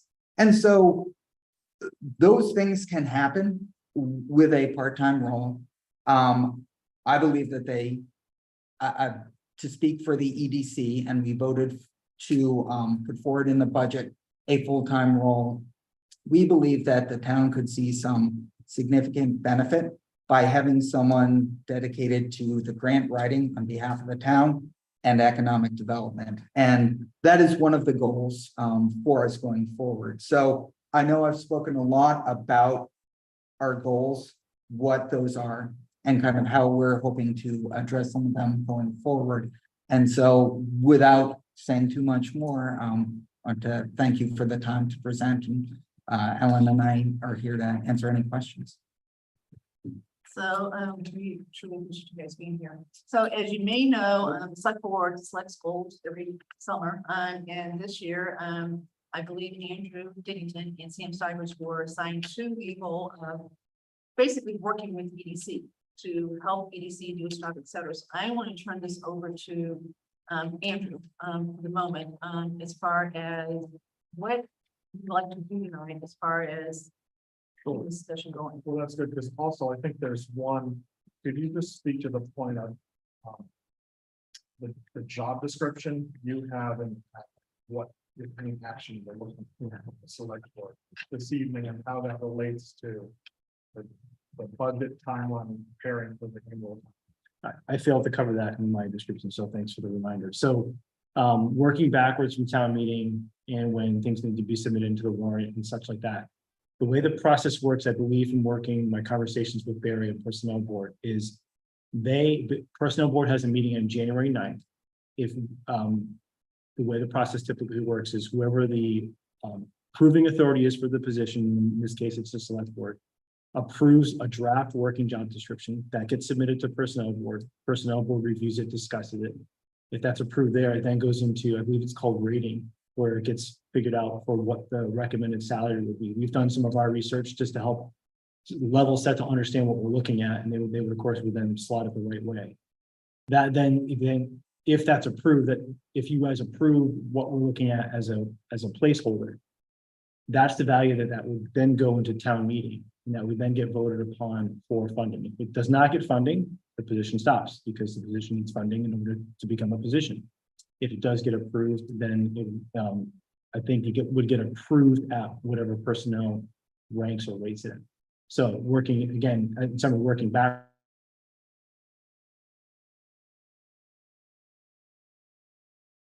Is we would seek an action tonight worthy of what we described. We would then, EDC is actually meeting tomorrow night. We would then bring that update to our committee. And then January 9th, next week, we bring that to personnel and have a single discussion. What do you think?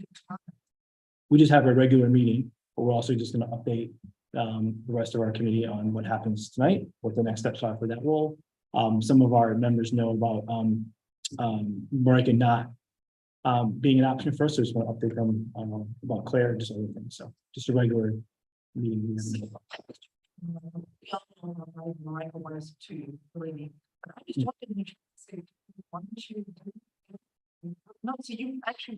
We tried. We tried, Absolutely we extended, I would have loved to have been the only town in Massachusetts that had someone working for us in Japan. Japan. It would have been, a nice little. it would have been a nice little story, but we're going to, as someone who is the chair with limited time, the amount of bridge that she will be able to help will keep the momentum going, because there are certain things like, the downtown, which we'd love to like kind of re-energize. We have had a meeting with Peter Bemis, but we need that little bit of a bridge help to make sure we get there.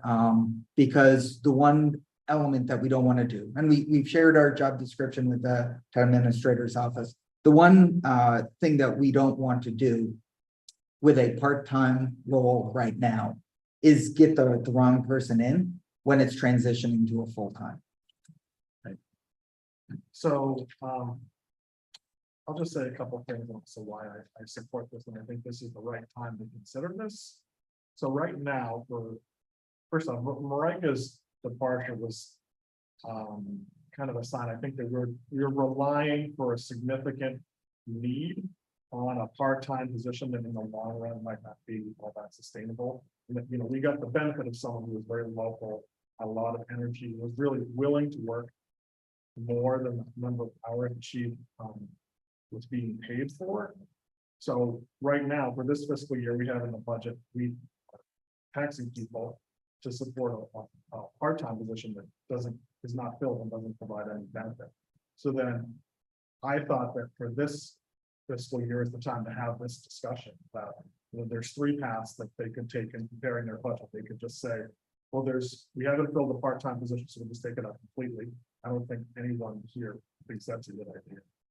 The other is to just keep doing what they've been doing, keep it at 19.5 hours, continue the search that has been so far unsuccessful to try to find a right fit for that part-time position, or to consider having it full-time, but also do it in a way that, there's some service of this position to other boards and departments in town, because that's another thing that we want to stress. So I think it's worth, I'm very appreciative of Rob and Alan putting this in the budget and bringing it for our discussion. There's a certain series of steps they need to take sequentially in order to have it be considered.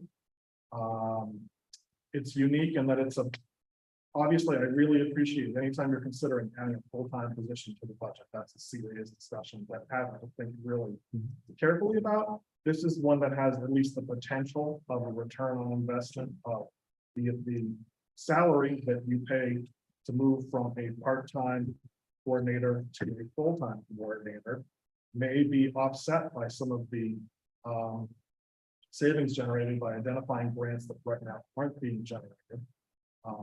I just think that, another thing that's been kind of a story of the last two budget cycles is this 80-20, right, of the shift. The residential values are going up much faster relative to commercial. So what are we doing? That's one of an enormous headwinds, right? Because even if we keep expenditures under control, the fact that 80-20 number goes to 81-18 to 18 increases people's taxes. So what are we doing about this? I think that there's kind of a structural problem that we've been relying on this part-time position that it's just questionable sustainability. And now is the time to consider. We certainly have some needs in town to try to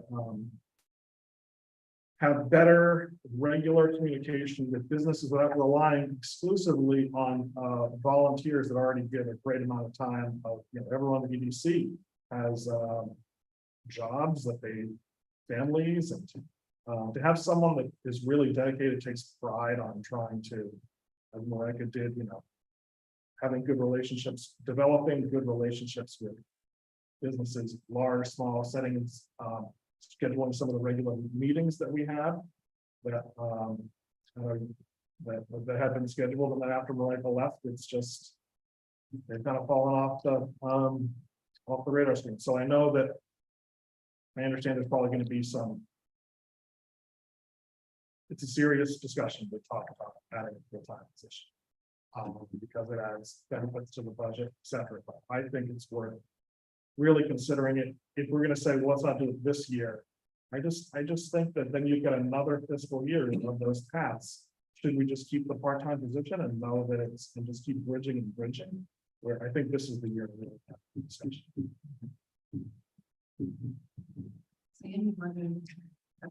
I have a question and a comment, I guess. One, just to clarify, you talk about need for infrastructure. My assumption is that means wastewater. Route 9 and downtown is a related issue, but it's still wastewater there that I think opens up opportunities there. And Andrew stole my argument here, thank you. Perfect. That to me, the structural issue is the key. And I think that we've got a structural budget issue that is represented by the inability to generate additional tax revenue out of Route 9, particularly to a much lesser extent downtown. But I think we need to do something to break that logjam, to be able to tap that resource long term. And it's not easy, it's not quick, but I think this position can at least allow us to make some progress toward that on several of these dimensions that Rob and Alan mentioned here. So I think that it's an important investment. And again, the data, anecdotal data I've gotten from talking with people in many other towns is that this is a position that does generate a very positive ROI. If you get the right person in there, you can find money to do things that do not have to come out of the tax base. And I think that to me is a great selling point as well for it. So I strongly endorse this, and I think that it's something that is long overdue to try to sort of break through here in terms of changing the structural dynamics of the generation of tax revenue. Well, and anecdotal as well. And Andrew mentioned this as well. It's the coordination with the business community. It's also the coordination internally. Someone here full-time every day can develop those relationships with the fire chief, the board of health, the planning director, to make sure that everyone's on the same page, working together, and bring the initiatives from the town administrator's office and the select board to fruition. So it's all kind of like getting everyone in the boat, rowing in the same direction. And I think that's where this goal can be useful, in addition to those added returns on investment that come through some grant applications. One, just to append something you said, where the position would be half, grant writer. I mean, if the person was to be are doing like what Marika did, really more than half, more accurately, they would be spending more than 19.5 hours actually. So I know that there's already, department heads who do a great job of identifying grants that are in there within their department specialty, identifying and finding and getting it. But I still think that there's room within this 40-hour position where there's some value that could be added for someone that's looking more broadly, who could identify grant opportunities that we haven't considered before. It was buried in a footnote in our budget, but it's worth mentioning. It was about $324,000 in 24 months that Marika was able to uncover and for use for the EDC. And so it stands to reason that there's other grants available for boards, committees, and departments beyond the EDC, that someone who's actually dedicating 20 hours a week can help administer and do those kinds of things. So And particularly in the current environment with the new state administration coming in, I think there's a lot of fluidity in terms of state support programs that are going to change to some degree, given the new governor's view of how that should be organized and structured and so forth. So I think the value of having somebody who's actually paying some close attention to that may find opportunities there that others may miss. We might have a chance of getting farther ahead in line for these things if we've got somebody who's really spending a lot of time focusing on that. So timing is pretty good. It's the perfect time to have the conversation. And I think this, it's a conversation that we want to have. And we believe that, the return that Marika provided to us was valuable, and we want to enhance it even more. So to be clear, Sam, Andrew, before the three of us weigh in, you guys are recommending that we support this job description effective for the fiscal year ending 24, so starting 7/1/23, right? So that the personnel board can then do, they've got to do beginning on SAP for a town meeting, right? Okay. And I, for example, I think Andrew does as well, support the funding for the full-time position as part of the FY24 budget. One small caveat, I guess I'm inclined to call it the coordinator, community development coordinator, as opposed to director. For reasons that I have a hard time explaining, I think that's to be a friendlier title. yeah, I think through various drafts and back and forth, Yeah. working with Mark and Vanessa, and thank you for the help to get it to a spot where it's amenable to many. I think community development coordinator is the appropriate title. Which, as you've suggested, facilitation, coordination is a key element.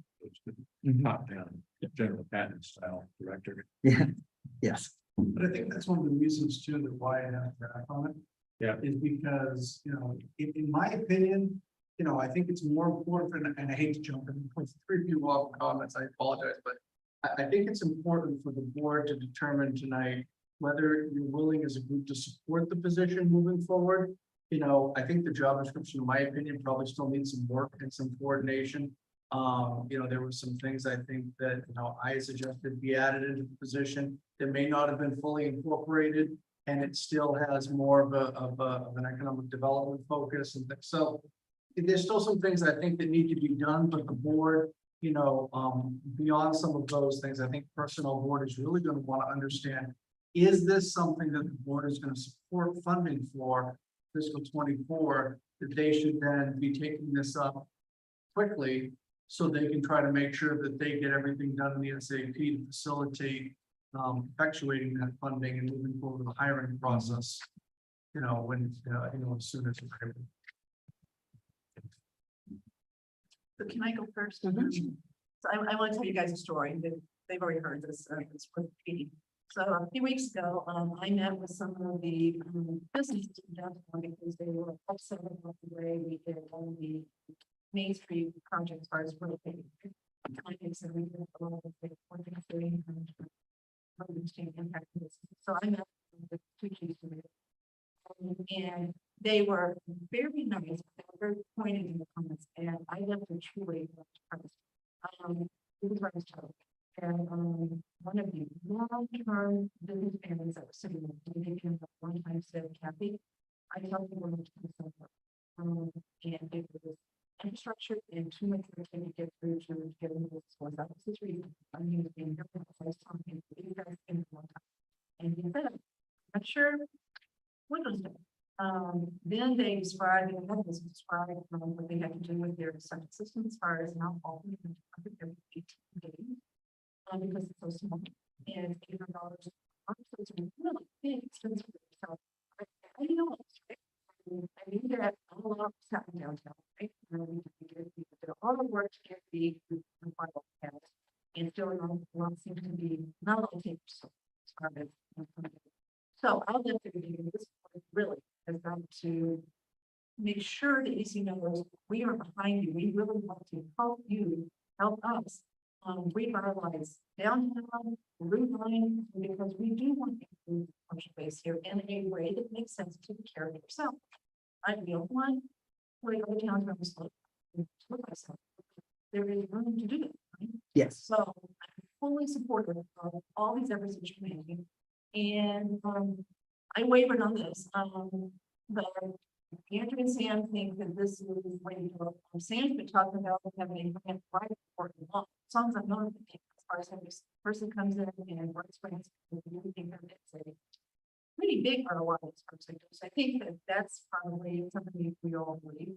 And so as long as it's for right, so we can make some changes to it. I think that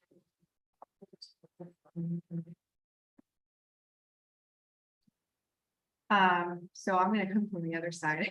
I think that my fellow board members, I'm struggling with an EDC role, also supporting every other department and board of committee in town. And I think there's significant overlap on what is happening, or maybe what isn't happening, but should be happening with my right hand over here. And I think if we're going to look to do something like this, then we should be looking at what hours are coming out of other jobs that should be doing it or are doing it, if that's the intent. And I think it's not flushed through. I think that the way that you described what Marika was doing is more than the 19.5 hours. So are we really asking for a full-time EDC person, and what's going to happen with the grant side? And when you apply for a grant, how you're going to operationalize it? I think we all learned a really hard lesson when we saw money sitting on the table. We applied for a grant, we got it quick, and then we failed to execute, right? And we're still dealing with that 18 months later. And I'm not going to go through that again and put somebody in a position where we're going to say, go find every grant that you can. And yet the department head that is responsible for it is not involved in, or not the spearheader of going for that grant. So I'm struggling with, what exactly do you think that we're missing? And is it really EDC driven, or what other boards and committees are you talking about? So trails, they go out and get all their own grants. They do a phenomenal job of it. They're all over it. You know, Board of Health, I'll use that as an example. Board of Health just got a large grant to look at regionalization, right? I think you have a lot of people who are initiating things on their own in town. And so I'm not understanding what exactly you're looking for on the grant side that's going to enhance.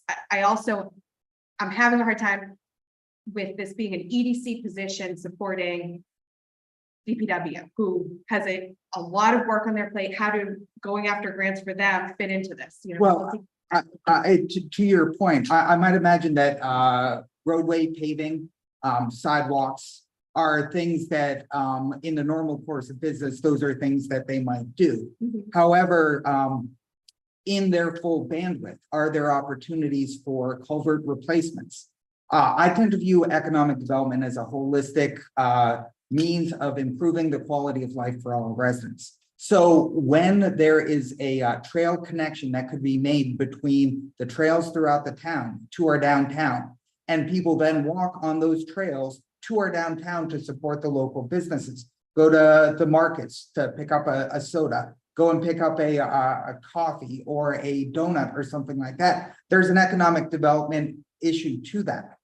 Housing is an economic development initiative that we should be trying to push as well. And does SHOPSI, and are there opportunities to leverage the fact that we are now an MBTA community, open up those chances for those grants for technical assistance, for other things that could fit into that whole? What I'm not saying is that from an EDC's perspective that this person is going to do every grant. The thing is, there's so many out there that the identification can be something that they do. If they are going and taking a look at the community One Stop for Growth, and they come across a grant that is trail specific, bringing it to the Trails Committee. Did you guys know about this? Is this something that you want to pursue? And they say, yep, we already know about it. We've already applied. That's something that we're doing. All of a sudden, they don't have to pursue it. And I think that from the Economic Development Committee's perspective, we want to do a couple of things. Increase jobs, increase commercial tax revenue, increase the quality of life for residents. That is why this particular job is Community Development Coordinator, not just simply Economic Development Coordinator, so that there is a holistic approach, which includes those things that are economic development related, like housing, like recreation, like trails, that can kind of make Southborough the town that we are proud of, where the businesses don't say infrastructure and red tape. If there is more beyond you being there because of a specific complaint about the downtown, but our EDC coordinator is down there every day, finding about these things beforehand, there's a value to that, so that they are not the peer-to-peer saying, don't come to my town. They're saying, hey, listen, there's some hiccups, but we've got a team led by the town administration and the select board that wants to get this to happen. And that's kind of where we, I think, speaking on behalf of the EDC as the chair and some of the conversations we have, view this role not simply as another full-time position just to take the role and take time away from some of those other boards, which may be aware of those grants. So that's kind of how we're viewing that, to provide value to residents in that. So I just don't see that the downtown concerns that Kathy spoke about should be the responsibility of this person. This was related to projects that we needed to be more ahead of from an operations standpoint, not from, I mean, it could have helped, absolutely, but they're not going to have the details of the project management. There's project management in here, so I think I have a lot more questions related to this. I'm also not in favor of adding a position at this time with benefits. So that's kind of, yeah, but thank you for. Okay, Lisa. All right, thank you. Thank you for doing the presentations. I have a ton of questions for you. I'll try to keep them as brief as I can now. So I'm not sold today on this position being full-time for EDC. I think you've expressed some of my concerns tonight. We've talked about, Andrew said repeatedly that 19 and a half hours wasn't enough time, but we've also talked about this person doing grants half the time. So what is it that EDC needs? Do you need a person more than 19 and a half hours? I mean, this board agrees, a grant writer is something we're all supportive of. I don't want to make it how we get to that person. I want to make sure we do it in an economical way that benefits everyone, including EDC. If 19 and a half hours isn't what you need, then you need to tell us what you need. Adding a grant writer to do 10 hours of grant writing and, an additional 11 hours or whatever to EDC, you should be asking for what you need. So that's one of my concerns. Has EDC voted and approved this job description and what's in here specifically to the specific items and what we're looking for? EDC has not voted on it. We've discussed it as a committee and we have our meeting tomorrow night. It's in our packet to vote. Okay. I think changing director to coordinator, absolutely the way to go. I worry a little bit about the overlap as well. I look at some of the key essential functions, excuse me. And there's overlap with SHOPSI. SHOPSI's job is affordable housing. They worked hard, they put a housing plan in place. They've just gotten staff to help them do, advance what they need. They're working with planning board on the MBTA communities. Having EDC coordinate with housing developers on projects, that's really, in my mind anyway, it's overlap with the role that SHOPSI does. And I think Shops is gonna be concerned about what their role is if we're given the role. I agree, EDC and housing have some hand in hand, but I think it should be working together and not bringing a coordinator in to coordinate the work of Shops. And that's why I do this, maintain and strengthen relationships with the state. That's a Shopsy initiative. And if we find that that's not taking place, then I think then it's a bigger discussion on its own. But that was one of the things I worried about. I worry about the dedicated time. How much time are we actually going to dedicate to grant writing? We don't know the answer to that today. We're saying 19 and a half or 20 for each, but Well, no, actually it'd be a little bit less because some of the grant writing that was being done by Marika within the 19.5 hours was grant writing for EDC. So that Correct. would shift over to the grant writing role for the grant writing half, which would free up whatever number of those hours were to do the balance of EDC work. But Andrew said 19 and a half hours, and correct me if I'm wrong, Andrew, that you couldn't get done what needed to get done within the businesses and setting up meetings and whatnot in that 19 and a half hours. So how is still only having 19 and a half hours? And a grant, she spent some time on grant writing. I completely get that. But I can't imagine it was enough time to offset saying that we still only need 19 and a half hours. Well, That's probably confusing. no, and to answer those questions without the full committee here. I will say this, if we could do just a full-time EDC person, EDC only, we would. I think Marika in her part-time role was doing full-time work.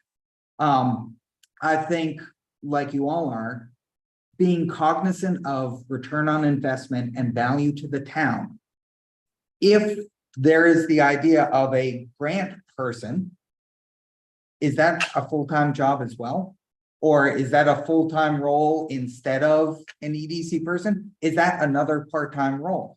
The idea of a jack of all trades, a Swiss Army knife that can be utilized at the discretion of the select board, the town administrator, the EDC to address those needs as they come up can be very useful.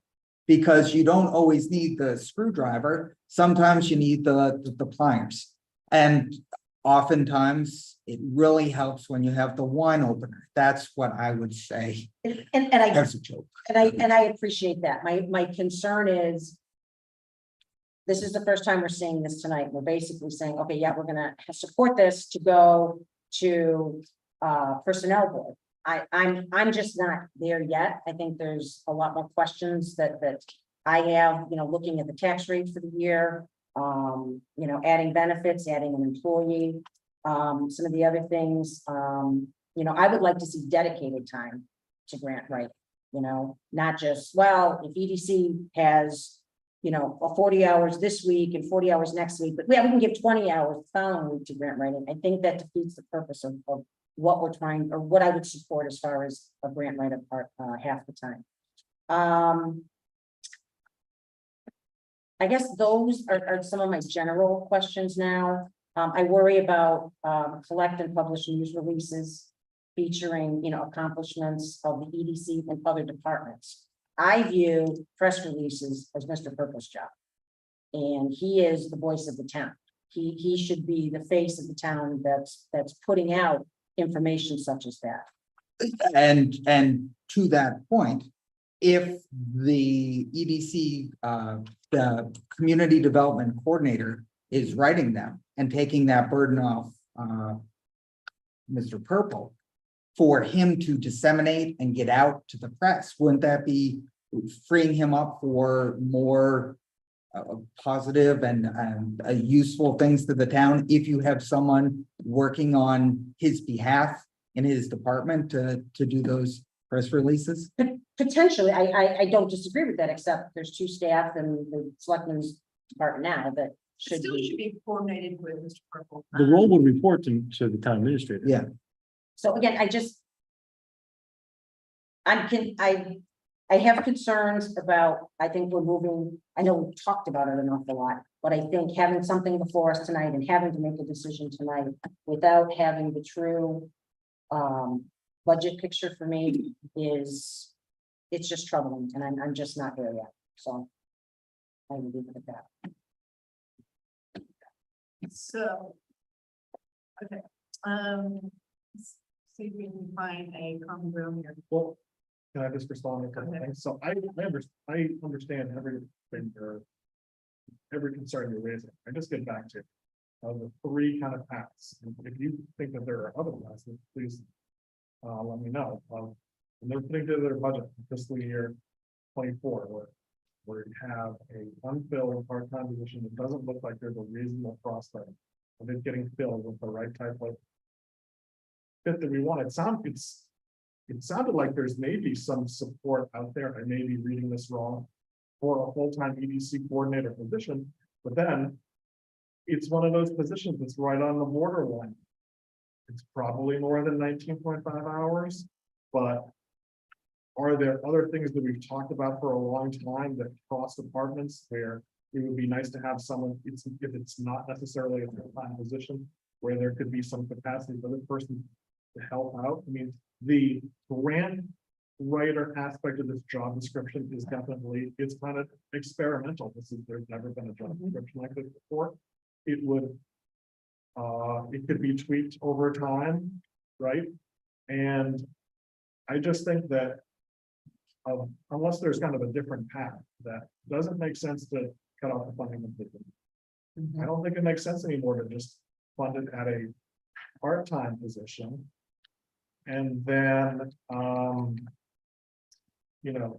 every single budget's like we face the same situation where it's always kind of a tough year. And one of the things we're facing right now from last year is this headwind with the shift, right?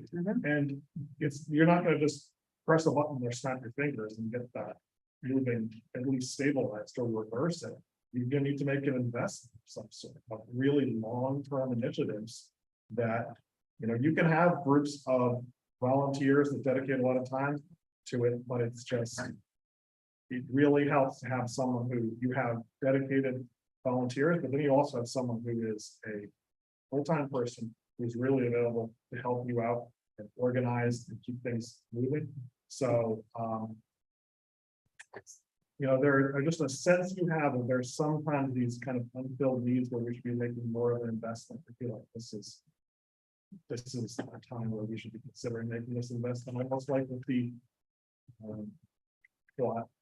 I'll just stop there. I think I've seen it with other positions over time. This is the time where we should consider.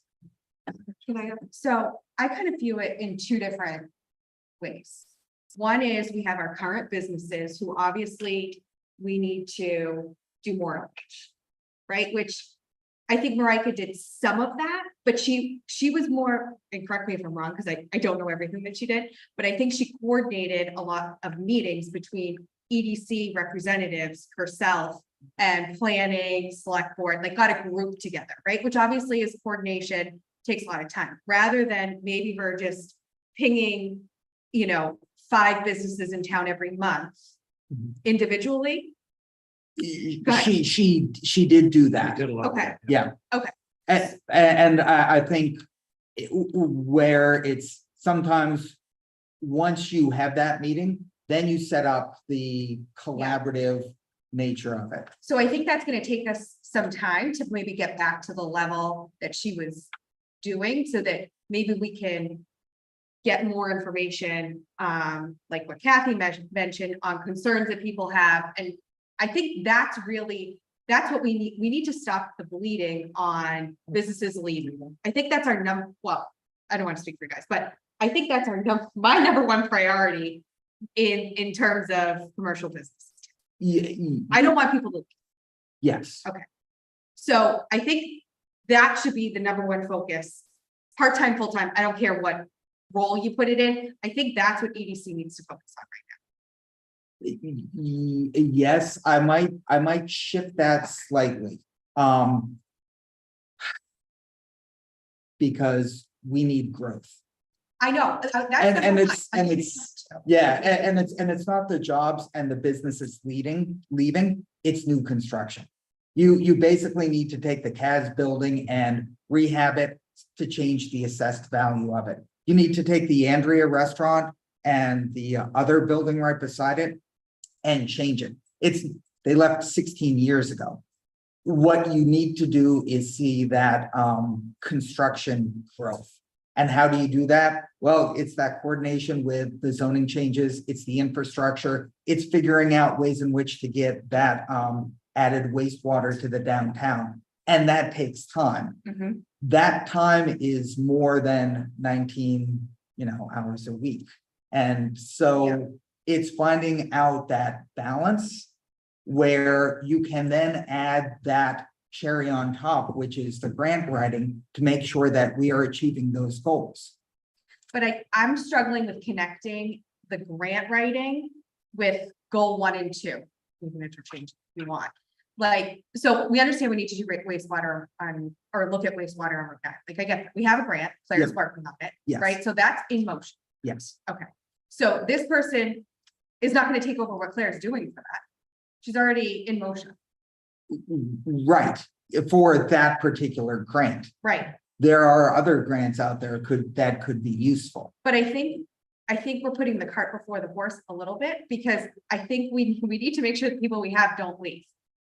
I think we need to make sure we're still continuing the relationships that we had in town pre-COVID. Yes, And so if I were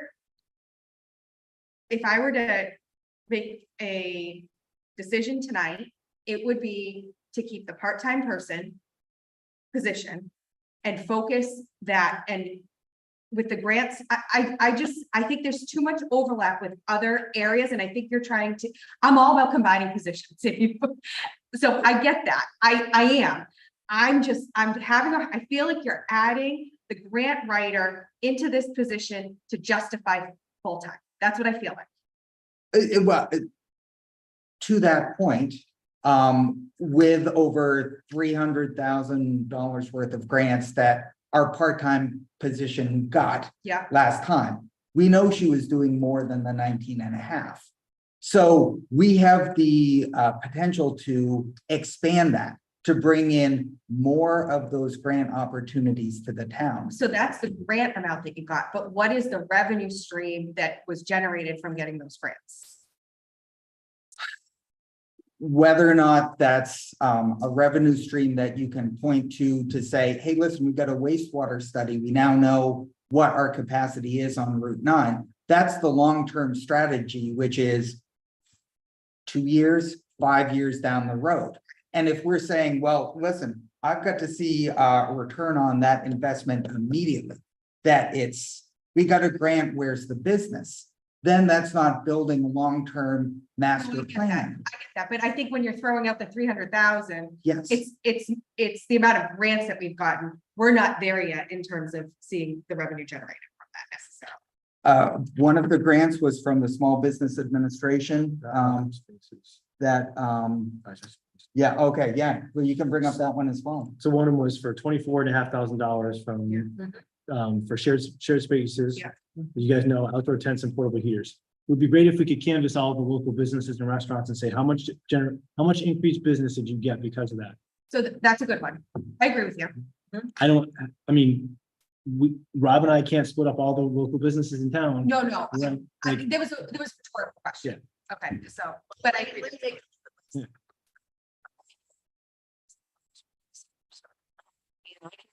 To very, prominent members of advisory, let's see here tonight, and Mr. Butler, wanting EDC to do exactly what Ms. Malinowski did, which is truly draw a direct line from your efforts to revenue here, and I agree, you can't do it. It's a long-term thing, it's hard to do, so I wouldn't ask you to do that, but 19 and a half hours, you haven't filled a position yet. I mean, this has been open since July 1st, right? And You can't find someone. That's my problem. I don't think I can do this. So I'm going to support the 40-hour position, even though I'm as much a hawk as anybody else here, maybe more so. But I am just really concerned that the bleeding Ms. Malinowski virtue is already a torrent. We've got one big landlord whose tenant is threatening to leave. We've got Southwest Pizza, for sale, as it was. We've got the one I told you about saying you may leave. We've got EMC who is definitely leaving. They're gone. They're already gone. They're all empty. So don't know what's gonna happen there. Seems going on. My building, just 132, half empty. So I think the bleeding has started and we need to stanch it as soon as we can. So I know this is a risk, totally a risk. But I'm willing to take the risk to try to get a really good person who does understand how to write grants and find grants, right? My daughter in grad school, took a whole class on writing grants. So there's definitely an art to it as far as I'm gonna do it. So I'm willing to take the chance. Maybe one thing we should do is, I'm talking, the whole point of that, we also have this crossover with shopping, but get that one in there. But if we approve tonight this draft, it says draft, right? And we give personnel you guys work tomorrow night, personnel takes it on the night. I still don't think it's written in stone, that we're going to do this, but we at least have started the process so that we can approve this once we get the budget all together, we really still think, this is one case we just gotta throw out. Normal, we don't want new positions because we just can't afford to, because I don't see how we can afford not to do this. At this point. I am really worried about the business community in this town. To ask a question to follow on your point there, just for my own education. So how would that work? If we were to talk about this tonight, if we were to approve a draft position, so subject to change or some manipulation, and then bring it to personnel and get some funding approved, what can and what can't happen between now and town meeting such that it makes it to town? Like, do you all have the right to further discuss it? Like, is it still open? Or? So it's basically the budget to town meeting. It's their job. It's not ours. It's their job. Right? They can look at it and say, we're not support. I don't care what personnel did. I don't care what select board did. I don't care what EC did. We can't afford it. So they could just say, we're not going to support it and basically tell town meeting don't support. So that could happen. We also take a vote. We can say, even if we do all this, we can still after putting the budget together, it just looks so horrible. We just can't do it this year. Maybe next year, the position's approved, so we can do that too. When we see, we've got a lot of work to do in this budget, believe. So it's still, just because we do this now doesn't mean it's a done deal as far as getting it on the warrant for town meeting and getting town meeting to approve it and being the advisory committee to basically recommend it. So there's still steps to be done. So that's why I'm hoping maybe Lisa and Chelsea will read that. We still aren't done, even if we take the first step tonight. But if we don't take the first step tonight, then personnel is saying that they don't have time. They want us, if we're gonna do it, they wanted us to do it tonight. If you, as I said before, we kind of might jumped in prematurely. I don't think it's as important for you to approve the job description as it is for personnel board to know that you're willing to move forward with this position 24.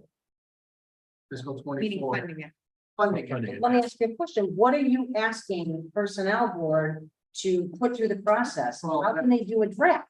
I mean, this could drastically change between tonight and, I'm not supportive of this draft as it is. So unless we're, and they're gonna need a job description to put through the rating process, and as you said, there are things that may change in this, so. we have a draft that EDC hasn't approved. So how are we going to approve something that EDC hasn't taken a position on either? I don't know. Not that I think they won't. I'm sure that they will tomorrow, because again, it's very well done. But I'm sorry, I can't tonight, based on a draft, and to send this to personnel board to have them put it out to see where they would scope the job or rate the job, when this isn't necessarily where I would see it. I'm not willing to lose a year on this. So I think again, that there will be changes in this going forward. And I think that, to Chelsea's point, there is certainly some risk of overlap in terms of the position. But I think, again, if people are sensitive to that, that's, to me, something that reasonable people can work out here going forward. And there can be suggestions. I think the stakes are pretty high. I think it's important to act and move forward as quickly and sensibly as we can. I agree, Sam. I just wish we wouldn't have gotten it tonight and have to make a decision on it tonight. But how many times have we done job descriptions here or whatever, and it's taken more than 1 week. Yeah. That's, I guess that's my concern is I'm feeling rushed. Job description can be modified as a personnel process, too. So I think there's time to. I think a little bit of it is also, this is our first time in 3 years. Like, we're talking March, rather than May.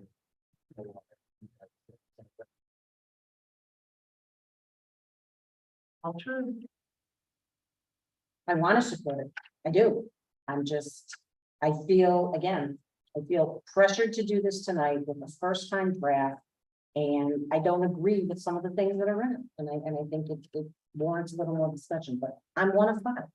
You know, there's certainly all it takes is a majority to move this forward. So So Lisa, you think with more time, more fleshing out some of the specific issues you had, you think that would be the better process to undertake? I think just one big picture question that's come up is there support for making this a full-time EDC coordinator position, in which case you just take out the grant stuff? Or is there? well, that's a support whole for other this- discussion, But but it's I because just, someone's been kind of bubbling up here. But- Or is it? what I said prior was, Andrew, if what they're looking for is not this, then they should be asking for what they're looking for. Not using this as they want a full-time person, but this is the only way they can get it. I mean, I would much rather have an honest discussion on what it is you really need. You know, whether I support that or not, at least it's a better discussion. How we can best support EDC, not just making it full-time and letting this person do 5 hours or 10 hours of grant writing. You know, I want to be specific on what they need and what we're providing and what the taxpayers are paying for. And I just have questions. So, and that's okay. Again, I'm 1 of 5. I'm 1 of 5. One of the things that's interesting to note, at least in one of my observations, when we had version 1 of the job description that Rob and I worked on, we co-edited it, and we submitted it, got some feedback from the town, and we noticed that the title had changed from what we initially proposed, right, which was community and economic development coordinator to community development coordinator. It was interesting to note that the word economic was struck, and at first I was like, that's interesting. But then the more you read the proposed edits that we're submitting, it's a larger community-based role. It's taking on different things. Yeah, there's going to be overlap. There's overlap in every professional job I've ever worked in, every municipality I've worked in, right? What you don't want is 2 people doing the exact same job, because that's just a waste of money. But if there's overlap and there's coordination and making sure things that move forward, that's a good thing. I've rarely seen that be a bad thing. So when you see that we're involving other departments, other boards, other committees, and ideally working with those other departments, boards, and committees to get more money, then it does represent a broader role that can support larger things. And I do think in this particular case, that striking the word economic in the title and looking at it broader as community does make sense. So yeah, in this case, we're asking for a full-time role that's going to do a lot of what the EDC part-time role did. And it's going to seek some grant administration for the broader community that is Southborough. So how would you then prioritize? Say, there's a couple grants that Mhm. so-and-so might have an idea or so-and-so, but there's an Well, EDC. grant. well, let's Who remember, would you prioritize. the role reports to the town administrator, not to us. I think that's one thing this doesn't make clear. And. I didn't say it in the first paragraph. It's town administrator and. Yeah. And EDC, it okay. doesn't say town administrator. So when I'm a member, and that plays into the overlap. So I'm on SHOPSy and I see that you're gonna start doing what I'm doing, but it's EDC that's coordinating this person, you know? Again, it talks about press releases. I'll go back to that again because it talks about boards, departments, and committees as appropriate. Again, if this person is gonna report to Mr. Purple, that's one thing. And Mr. Purple can potentially monitor time. Again, I worry about the amount of time that's actually gonna be spent in there. So Marika's role reported to you fully, correct, Mark? And not partially to EDC fully? So EDC, so it reported the town administrator, but EDC pretty much had a lot of the, I don't want to say control, but input into the day-to-day. Mhm. I think that, and I appreciate you putting me on the hook, and I'll be on the hook for changing the title, simply because, It wasn't meant to be negative. it was fine, no, I didn't make it fair. Oh, you said on the hook, you made it sound, typically that's pejorative, that's all. So, I think that, I think that the position, my understanding is that we should be developing this position to more than just economic development. That's why I thought, the community development piece, obviously the director piece. But the community development, because, and I think Rob kind of articulated, how a lot of this would fit together. On those pieces, but again, the things that you're pointing out, Ms. Blanchard, is, are process pieces that don't line up in here, that need to be, that just need to be, this needs to be lined up better. And on other positions, shared positions, full-time positions, there's specific hours that are allocated to that, conservation and ZBA, they have a specific hours. Granted, that can change and fluctuate as needed, that's fine, but, Katie, spends X amount of time, she's allocated. There's no allocation here that we're really talking about. I keep hearing 19 and a half, but 19 and a half isn't enough. So what is the real allocation we're looking at for these hours? I mean, Katie Berry is a good example, but I don't sit there with Brian Valentine and say, you're up, you've had your 20. No, Mark, that's not what I'm saying. Yes, but there's a real, but for the positions to work successfully, there's a flow. Agreed. And it's going to be, there are times when, when it's tax time or when there's something going, you take care of that. When it's licensing time, or there's things that we need back on this side, there's that ebb and flow. And, but I'm more interested in Ms. Malinowski's point is, let's talk about the position. If we really do need a full-time EDC position, let's talk about a full-time EDC position and not accentuate with grants and everything, which I know Mr. Stiver's been looking for forever, but say that we can make the position full-time by adding the grant piece, but really it's the economic development stuff that we need. Well, to the larger point, we need a full-time position. I believe that within my heart. There's the administrative function of it, there's the business outreach, there is the infrastructure element that comes along with it. There is all of that. I also know that the state of Massachusetts also implemented the Community One Stop for Growth, which is where they put 13 grant programs under DHCD. You're allowed to apply once a year, and that covers more than just economic development. So if we could do a full-time economic development person and say, hey, listen, you don't have to do any grants, fabulous. That would be enhancing the business recruitment and business retention goals that we need. However, if there is someone who is hesitant to take a position on adding any full-time role, we have to be somewhat creative and flexible, which is where the idea of a joint position doing both economic development and grant allows for that flexibility. If it's hard enough to convince someone that we need a full-time role anyway, but we also need grants, wouldn't it be great to have that level of flexibility to do both? And to take those steps, particularly given the fact that the biggest and best grant out there for the state of Massachusetts is the MassWorks grant, which is built upon public infrastructure and economic development. That economic development can also include housing. If we want to ever go after that very large grant, we are going to need that collaboration between housing, economic development, and the state and a grant submission. And so that's where that flexibility of that full-time role comes in. And if we're looking for ways in which to justify and pay for, just want that flexibility. That's why we started with this draft job description. And just want to add to that, I just did a quick search because I want to make sure. I don't think we specifically called out half. I don't think we specifically called out 50%, 50%.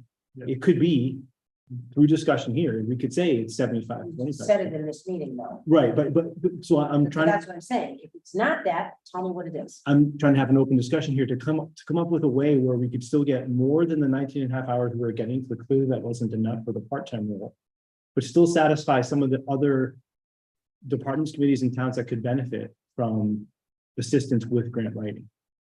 So if we think that there's no way that we could ever possibly use 20.0 hours of work from a grant writer per week, it doesn't, by the way, it doesn't have to be per week, it could be on month on average, or however we want to slice it up. Then we can make it through this discussion, make that change to something that's more amenable. Maybe it's 25, 75, 20, 80, I don't know. I'm just saying it doesn't necessarily have to be 50-50 if we think that we can't satisfy 50% of this person's time with grant. Sit in pointing the hours 20. But I am convinced that you need a full-time person, so I'm there on that. Whether, they do the grants, lots of departments versus doing the big things like you're talking about there, you are responsible for those every single year. Right? We can talk about that, but I am convinced, based on what I've said about what I'm town, that we do need to quickly up this position to one that really has got the time to spend working on keeping the businesses in town and bringing new businesses in and doing other things like I love the idea of the meetings. I wish we did tip projects. I went to a meeting not too long ago with Andrew Fab and Westboro assessor, sat there and bragged about taking Olympus from us, and then of course we're sitting going, yeah, we know you did. I got one client that every place they go is they got a tip. I'm still, regardless of what we do with this, what the actual wording's been, I'm still convinced that you need a chance to have 40 hours to see what you can do. Somehow. I have confidence Mr. Purple can sort out that overlap and coordination and how you allocate the time. I'm less compelled to have specific time targets even as opposed to letting Mr. Purple sort out who needs what kind of time for what projects, and that's going to vary over time. And I guess I'm concerned about being too rigid about that, frankly. So, but I share Kathy's view that we've been sitting on this for years, and the pressure is at extreme level now. I think we got to do something. Yeah, the things that I'm trying to balance are trying to sharpen the job description as much as possible, address some of these concerns, but also not waiting. Can I just ask one question? I'm still not there, but it would be helpful if you have towns that have something similar to this and kind of have what they've been able to do long-term in terms of grants and then execution. Give me a combined position like this. Well, also, this is another discussion that we'll spend in September is, this may help answer the question about the communities that don't just necessarily, not a strictly economic development coordinator, but community and that, what is the community part? What specific functions of sectors? The people in our peer exchange, Yes. what are their titles? And that's because Rob knows them better, but yeah, I can explain my point. I mean, Yeah. you want to spot about this right now. No. I believe it's economic development coordinator. For Zach. Also, you personally have some experience. Yes. Right? Yeah, your time is never your own. There's always too much to do. You're always spread too thin. And true, it was a larger community, but there's never enough time in the day. Which is why I firmly believe a full-time position is warranted. What I want to do is provide the best value for the town. And if they're only doing economic development work, there is leaving money on the table on those other grants. And I want to make sure that should this be a full-time position, we get the full value that we can from that person. Because they're the people who are going to have the time to see Yamafuji and find out what they can do to help market them and make sure that people go there. And the Southborough House of Pizza, and figure out, you know, those things to fill those office buildings on the turnpike, which are difficult to get in and out of, and there might be the ways to take those next steps. So just to clarify, the sidebar question I asked Rob to enlighten you all is, one of the things we started up a few months back, I think it was at the end of the summer. Well, we started it back in spring, but then one of the people on the route to mention went out and leave. Was a peer exchange. So I think we reached out to Northborough, Marlborough, Ashland, obviously Southborough, and I'm forgetting one, and I essentially said, hey, you know, I'm Alan Belmiak, I'm from Southborough's EDC. I got the names from Marika, and I said, I'd like to start up a peer exchange. Let's meet, I don't know, maybe once every 2 months, once a quarter. Let's talk about what have you done, what's been successful, what are you having challenges on, and we can just kind of like compare notes. We had a really good first meeting. Our second one is next week, I believe, and we're actually expanding it to 2 more towns. But what was really interesting was I think all the towns, and I can't remember who, I forgot, they all had full-time roles. And it was just like, Rob and I were a little bit green with envy over here because they're talking about the things they've done, but we don't have that role. And so I bring it up not to say see, but just to show you that towns that, yes, some were bigger, some were like sized, have this role, they dedicated it, and it's a mix of economic as well as community development focused to do all kinds of broad things. So it's nice to see that other towns are taking that step to make it a full-time role. So just If you can send me some information on that, that'd be great. absolutely, Thank you. yeah, sure. So it seemed to me like where we are right now, is we can play with this. Lisa and Chelsea made for that to be the person who brought the program. We could vote on this draft job description, and written. Or we could not vote on this job description, but basically take a vote that we do support adding a full-time, community development coordinator for the fiscal year 24. So at least we can let personnel board know that, but know that we won't get this to them before their meeting. And to that point, if the purpose of the personnel board meeting the job description so they can rate it and think about where it is in the salary band, that how much of a difference does it really make about getting the exact ratio of EDC economic development coordinator versus, I don't know that it makes that much of a difference in that where you can find other like, I mean, can you speak to that, how you came up with, you did some research on it. Yes. Figured. Yeah. Our neighbors to the southeast, Ashland. I took a chance to look up my colleague Beth Reynolds' title. It's Director of Economic Development and Community Outreach. It's basically she is working with the business community and the community in general to enhance things. She's done little pop-ups. When you come in past the train station before you turn. That's something that she worked on. That was an empty town lot. It's right beside town hall and it's art space and people hang out there. And that is something that's not economic development related, but it is an initiative that could happen. So there are lots of communities out there that have economic development and community development. So Andrew, let me just say, yes, how the split does not really matter for personnel, but when I look at this, and this goes to personnel, I see coordinate, collect, coordinate, arrange, compose, fulfill, coordinate, and maintain. Those are the key words that give you what someone's responsibility is. And if I'm just worried that without having something concrete that we agree on, or that EDC has even voted on.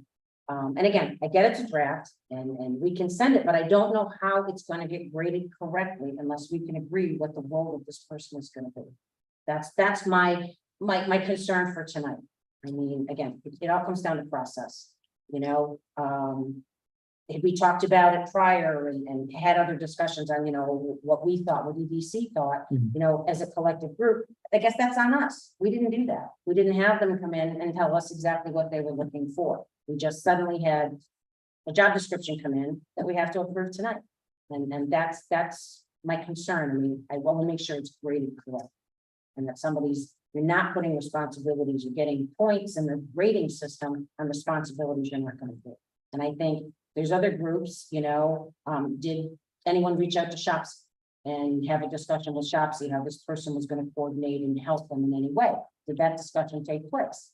So what we've done in our last meeting was take boards, committees and departments throughout the town. We actually split them up among EDC members. Yeah. I think Rob had 4, I think I had 5, whatever the count was, but something like that. And that's actually on our agenda tomorrow, was to check in. Have you done this? What was the response? Are you setting meetings? Did you not need a meeting? Did they say, okay, are they gonna write a letter? So Yeah. that step has been taken. I just don't have a result of that step because we haven't met yet. Right, and so for me, it would be easier if you say, oh yeah, we talked to Shopsy and Shopsy thinks this is great and they look forward to having the help. Great, but I don't know, Shopsy has a part-time person 5 hours a week. Again, so it's process and time, and I'll just leave it at But that. Shopsy and anybody else could say, we've got it covered, we've got help, and I think this person could go on to do. Do we not have time to proceed on both tracks here? If we approve this tonight for personnel board to consider, and Mark and others work to refine it, and we continue to talk about it as personnel considers it, they're not gonna rate it next week. But if they know they're gonna need to rate it, don't we have time to actually refine it before it actually gets into the rating process? Their January 9th date, what is this? I think from conversations with the chair, they've got a lot they've got to do on the thing study. And they've got to get this ready for town meeting, and they've got to talk a little bit about the process tonight. They've got to get their process all set as to how this is going to work, because there's changes to the SAP, there's financial components of certain things. There's a lot they have to do, and to do this as well, which is going to impact that work, they'd like to have it sooner rather than later. Again. Maybe the chair, maybe the chair can say, look, we need to have it by X date, but it's gonna be a rush job at this It only takes 3 or 4 to move this forward. So, Sam, you've sat in a seat where you strongly disagreed with the board before on how the board did things. So I know you appreciate where, kind of where I'm at. So again, the board can certainly move forward, Kathy, as the board sees that I'm one member. And, if it does go forward, obviously I won't be silent and trying to get a job description that I think It works better. works better, but tonight, I just can't. So that's, I don't know, Chelsea, where are you at? I'm having a hard time with the job description. And I'm still not clear on what this person's gonna do, but outside of that, I'm having a hard, even if I did agree with the job description, I'm not there on the funding side either. So for me to move it forward to personnel and then vote no on a budget, I think I'm contradicting myself. So I guess I'm a no on both stuff. So I think we've got a 3-2 vote. Yep. Yeah. And it's been a healthy discussion, so, it's gonna always be modified going forward, but I think if we don't get it rolling, it won't be done. Another year. So I can agree to anything that should be changed in this. I'm not aware to anything here. I really do think that we've got to get a full-time person to really help us trying to get the business environment improved in the town. Sooner rather than later. So Once someone leaves, they leave. EDC's gone. You all have a meeting tomorrow night, a different meeting tomorrow night, is that correct? Yes. So as you heard, we have an EDC meeting tomorrow night. But what I can promise to you is that I can share with you the results of that meeting rather than waiting for minutes. I know minutes are official. But because this is timely, I can easily send an email to select board on Thursday morning to say unofficially, this was what we covered, and you guys can always look at the YouTube video to watch. But if you are interested in knowing what the summary of our outreach was, I know that's one of the key inputs here. Very happy to share that, to give you that piece of information Thursday rather than waiting for official notice. And I, one point, because I heard you say it, it's an in-person, we're not doing the hybrid, so it'll be in person, so there won't be a YouTube. Okay, Just, forgot about that. Yeah. it will be, yeah. Okay. Well, I will share them with you. You can always chew them up with the official minutes when they come out, but in between that, then and now, you'll have to take me at my word, but But yeah, I'll share that with you so you have the information sooner rather than later. Thank So, you. and I know I also have a follow-up with as well, and we'll reach out to, I guess, what is the next step in terms of making a revision to the job description? What's the most efficient way to work through that? Would there be a collective draft from the select board? Would there be us working with you, Mr. Purple, to we're amenable to making something work. I just want to know, what is that path? Well, I think the board, since I opened my mouth first, so I think since the board is the appointing authority, Mhm. there really needs to be that buy-in from the board as to what they're looking for. I think it would be best probably to have, a member or two assigned from the board to work with maybe, a member or two of your committee to come up with something to bring back to your respective, to bring back Okay, respective committees, and not to diminish EDC, but I really think the select board is the one, as the appointing authority, that needs to approve it. And that's probably the most expeditious path. Given where we are.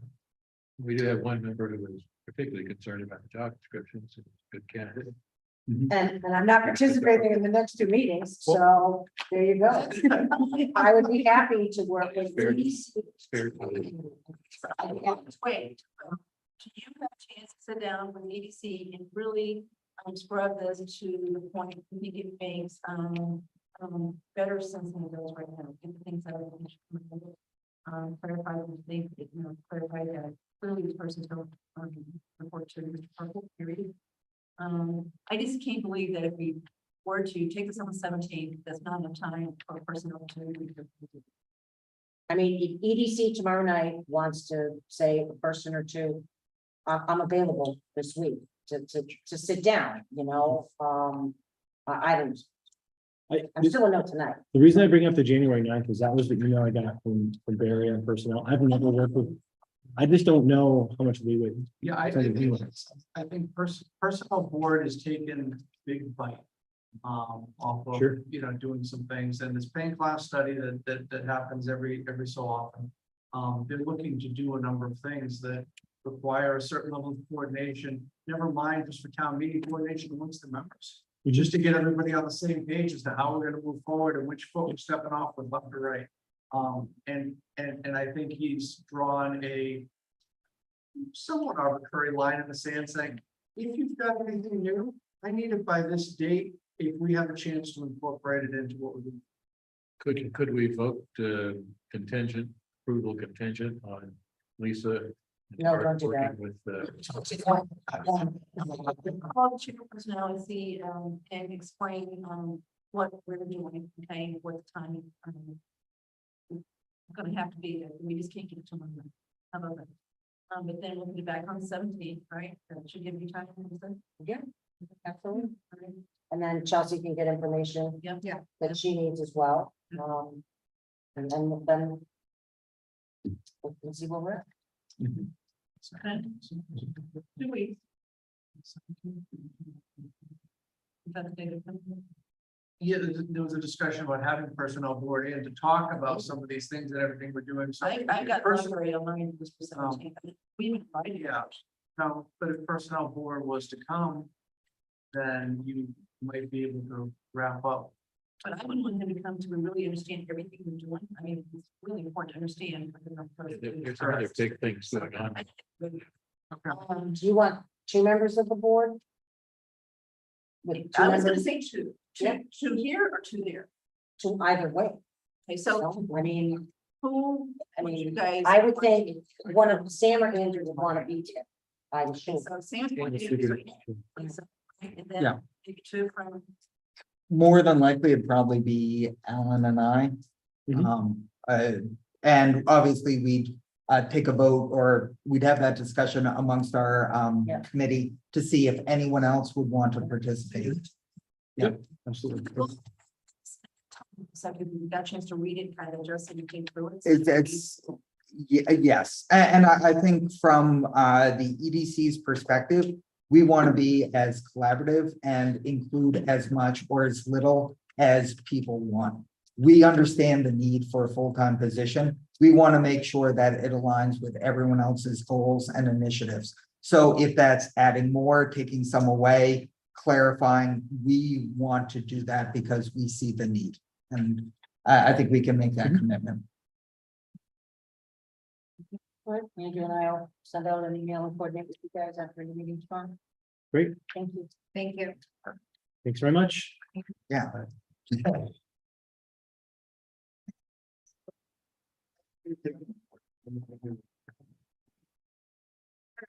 does anyone have a?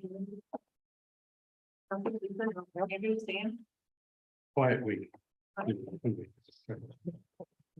Santa Claus. My whole week was done in the day today, so you can spend some time with me, that'd be fine. This wasn't it. It was a day. A couple of quick things. One, I just want to bring to the board, just came this afternoon.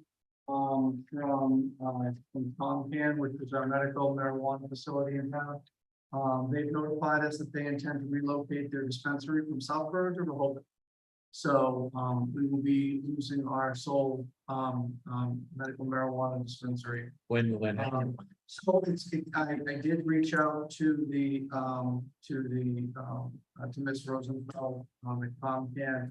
That's all dependent on the Cannabis Control Commission, how quickly they move. It could be 3 months, it could be 6 months, it could be more. Not So- enough consumers here.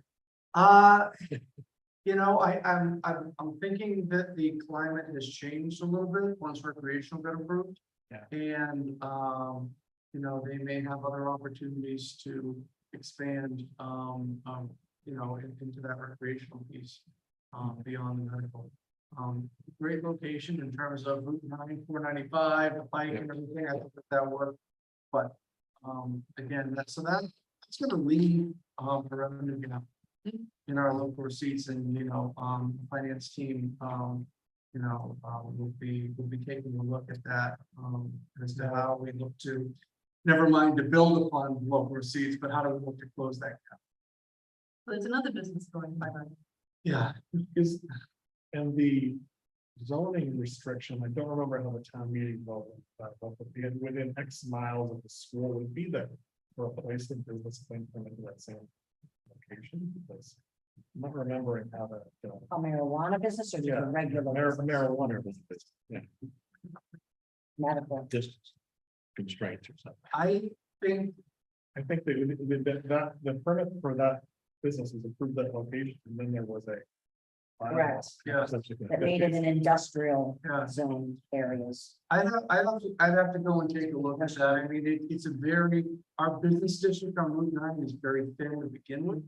So, I think that the bylaw is pretty restrictive as to where it can go. And if you take a look at, Route 9 is very few places I think you can count on one hand.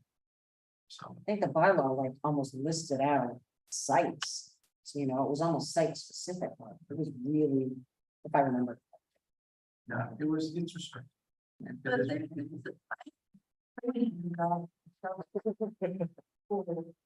Yeah. I think it's free, it's probably more. I don't know, also, I think it probably is a probably more. There. So that's a shame. So, okay. One other piece, I want to bring up, I forwarded the board some information, regarding, road bearing external police vests. This was something that came up during the collective bargaining session this year with the police union.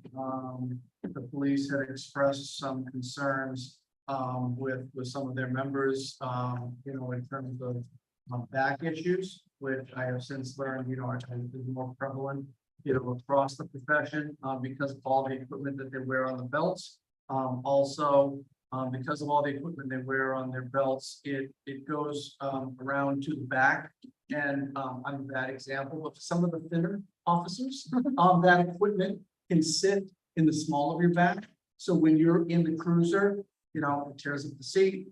It's not good for your back, et cetera, and so forth. So, and we actually do at this point have one officer with a medical issue, with a documented medical issue, back issue. And so obviously we need to provide accommodation. However, during negotiations, quite frankly, we didn't have enough time to learn about this enough. in order for, me to feel comfortable bringing something forward to the board and saying, yeah, we gotta do this. So, I do wanna, give credit to, Sergeant DeLuca and Detective Niver, who met with, Chief Newell, Vanessa Hale and myself to talk about these issues and to explain to us the issues. I think that, you know, it's to the town's benefit, to address this issue in the way that we feel best works, for the town, and not simply to just address it.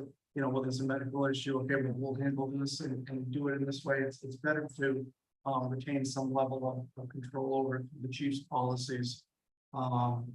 So the chief and the union have come to some agreement on this. This is a no cost item to the town. In any officers, it's an option. Any officers that want to use the external load bearing vests would have to buy that out of their clothing allowance. That is part of like a bargaining agreement. The vests, and I think in some of the information that was sent to you, the vests, when I first came upon this issue, all I could think of is the officers that you would see like in Times Square, with the heavy vests and everything in that, and that didn't really scream community policing. And then in looking at the vests that again, a lot of our communities around us already have as options and everything, and they're not that bulky. They still provide that level of protection, but they take a lot of that equipment and take it off of the belt.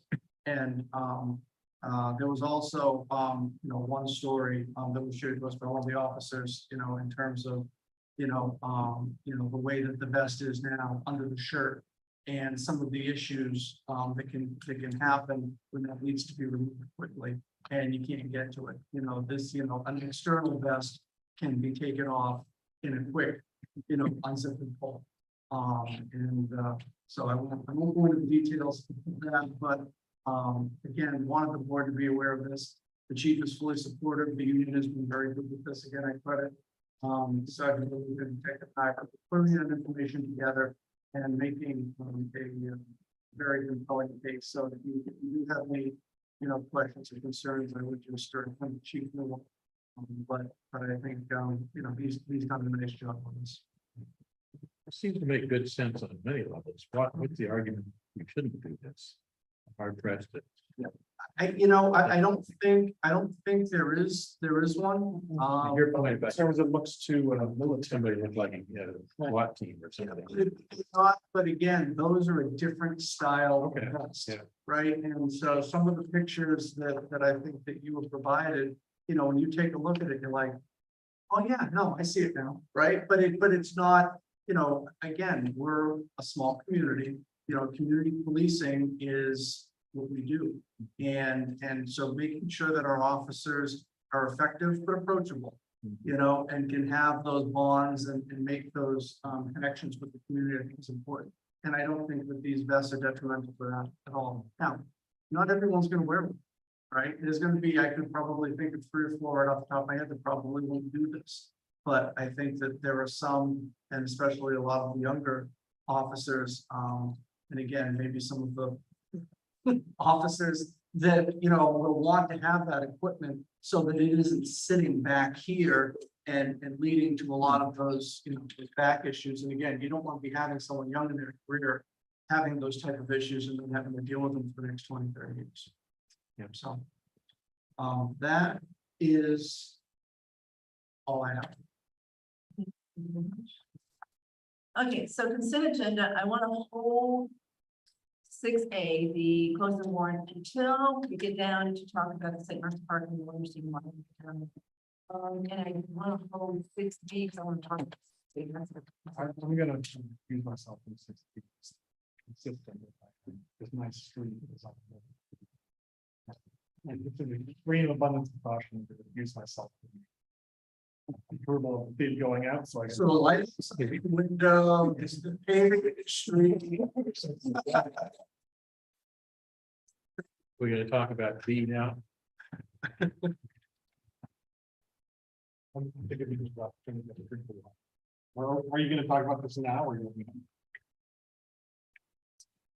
Okay, Just want to remind everyone what streets are on this. I'm going to put them- I'm gonna talk about the number, so we'll just take the numbers actually out of them, but we're projected.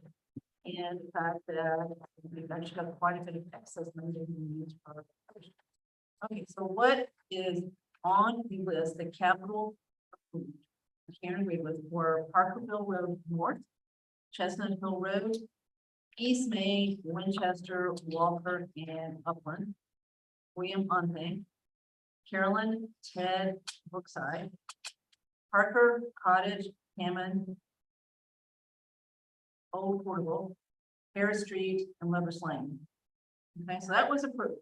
The one that was contingent on more money was Davis and Ashley. Okay, so we originally thought that was gonna cost about $1,452, instead of it is $1,202.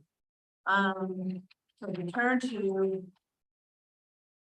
the actual bid spreadsheet that you had in your packet. Yep.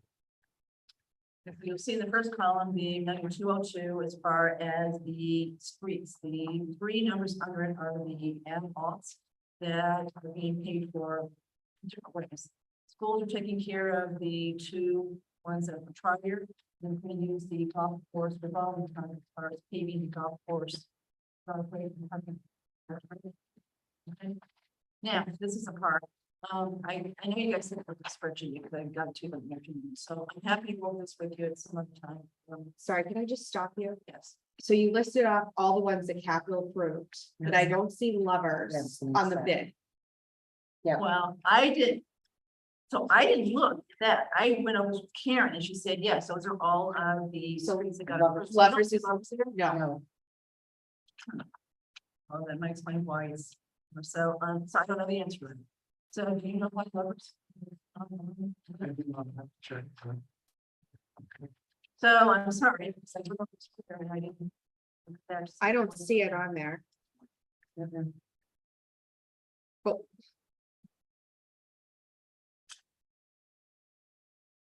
Because you know, it got added as capital wanted to add it. Yeah. But it did get added. How much was it? Do you have? the- Yes, I. Okay. It was estimated at 97,000, 97,704, so just call it 100. So there's room in there for another 100 for that. There's more than that, so. let Plus, me keep plus going. another 100. This- sorry, I didn't mean to. It's okay, no, but really, because I didn't realize how much wasn't there. Okay, so, figure that out, why it's not there, right? Because capital did add that to what was approved. So there's another couple of pots of money that Karen had not put on spreadsheets previously that she did add. One of those is the winter recovery assistance program, which is about $250,000. 235. So when you put it all together, the new spreadsheet that she basically finished today would give us another roughly $600,000 to do more road work. And she said, be careful, because you've got to keep some money in the warrant side of the equation. Keep that as a fund. And then we got others. We still got more that we could do. So I sent this to capital today too. So chair, so he's got that. You know, I'm going to talk the next day or so as far as what he would like to bring forth as far as maybe using some additional money for it. Because Ashley and Davis definitely do them too. There's a problem with Ashley and Davis that have to solve first, but that would be next in the list. And there is one. In this current. Yeah, well, it's Well, have to be another bit. it'd have to be a Because this, separate. so we're going to Yeah, try, okay. well, okay, now are we going, so. So we got two choices. We can either table this to the 17th, find out what happened to Lovers. As it goes, but I don't know if it's here. Do you have the original bid that went out? Mark? I don't know if I have access to it. I've asked the question. Okay. Yeah, I kind of expected this. You do? I don't.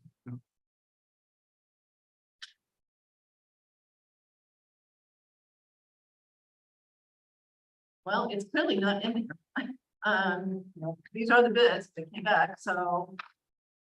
I suggest we go ahead and approve this to get this going and then get maybe Lovers and Ashley Davis added back as a other bid. And anything else that capital and possibly the new DPW had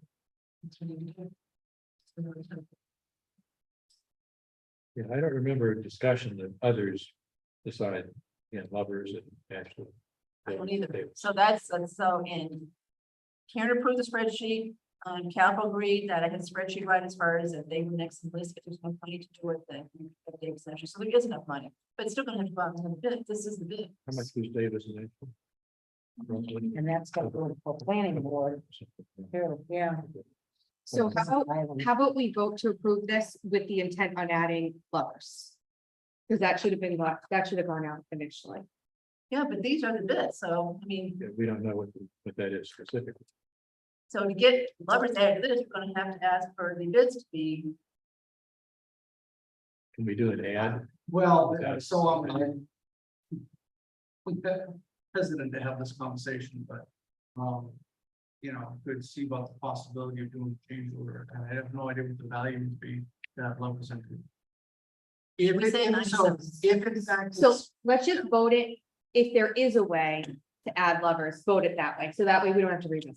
Yeah. Okay, One thing I just want to note, Mr. Stivers had reached out and said, hey, it'd be really good if, payment management people. Had the information and everything ready, and they could kind of give us an idea of, what is this level of work gonna do for our overall pavement management index number? Is this good? Is this, what, give us Are we some. missing anything significant? Right, some kind of guidance. I did have a conversation with Peter, and unfortunately, data's not back. Yeah, okay. And so, I think this is gonna be some education after the fact. Once this is figured, then you'll have an understanding, okay, so what did this work do? Where were we before? Where were we after? And I wasn't suggesting that we hold up. I think we can keep moving in a certain. extent. Yeah, and that's kind of what I expressed to Peter, but he said, the data should be back, shortly. We don't have it yet, but once we do, we can start to try to, you can kind of understand how you spent your money and what that did or didn't do. If it's not good news, don't tell us, Peter. No, well, look, I mean, it's an educational piece either way, right? So you understand that. So, I just, for informational purposes, I just want to point that. Thanks.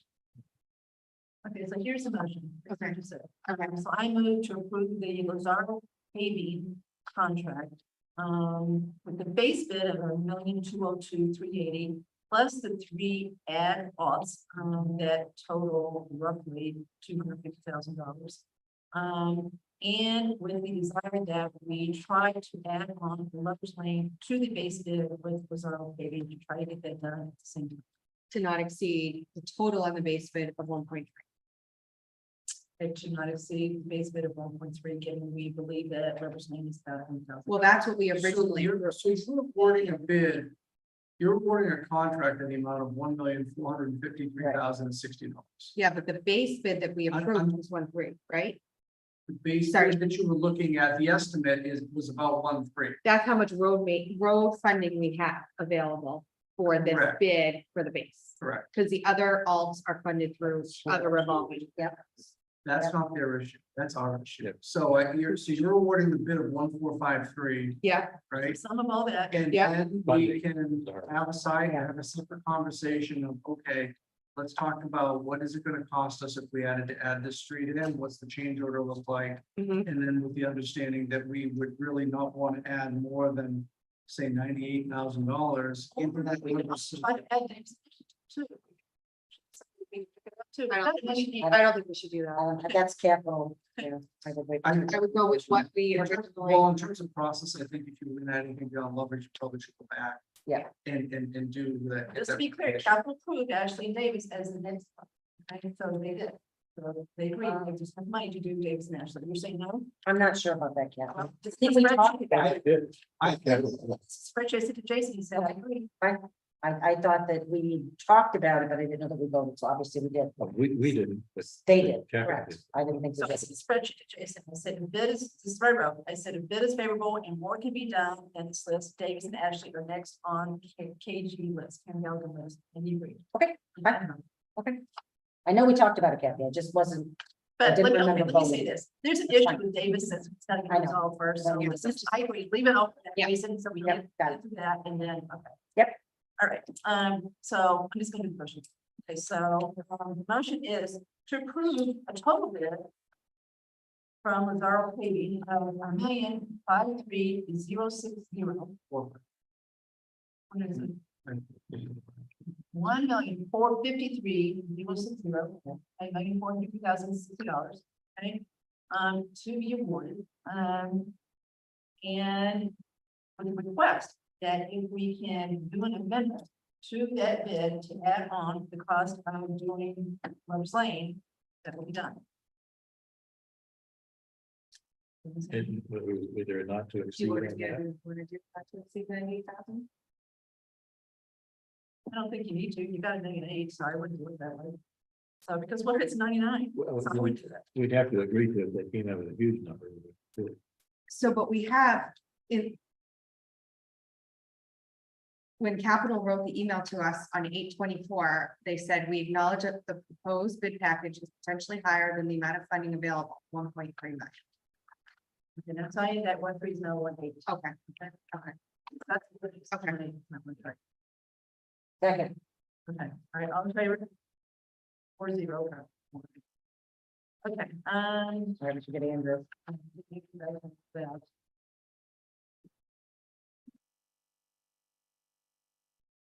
This spreadsheet is really helpful. It shows us how CSX is going to be paid for, and she actually thinks that comes to the way. And she said when it comes to fast. These are bigger numbers than I was expecting. CSX, About total available funds. well, because she had some other things that. Yeah. I didn't know that she had a, winter recovery assistance program that she got $235,000 for. Yep, we didn't need it.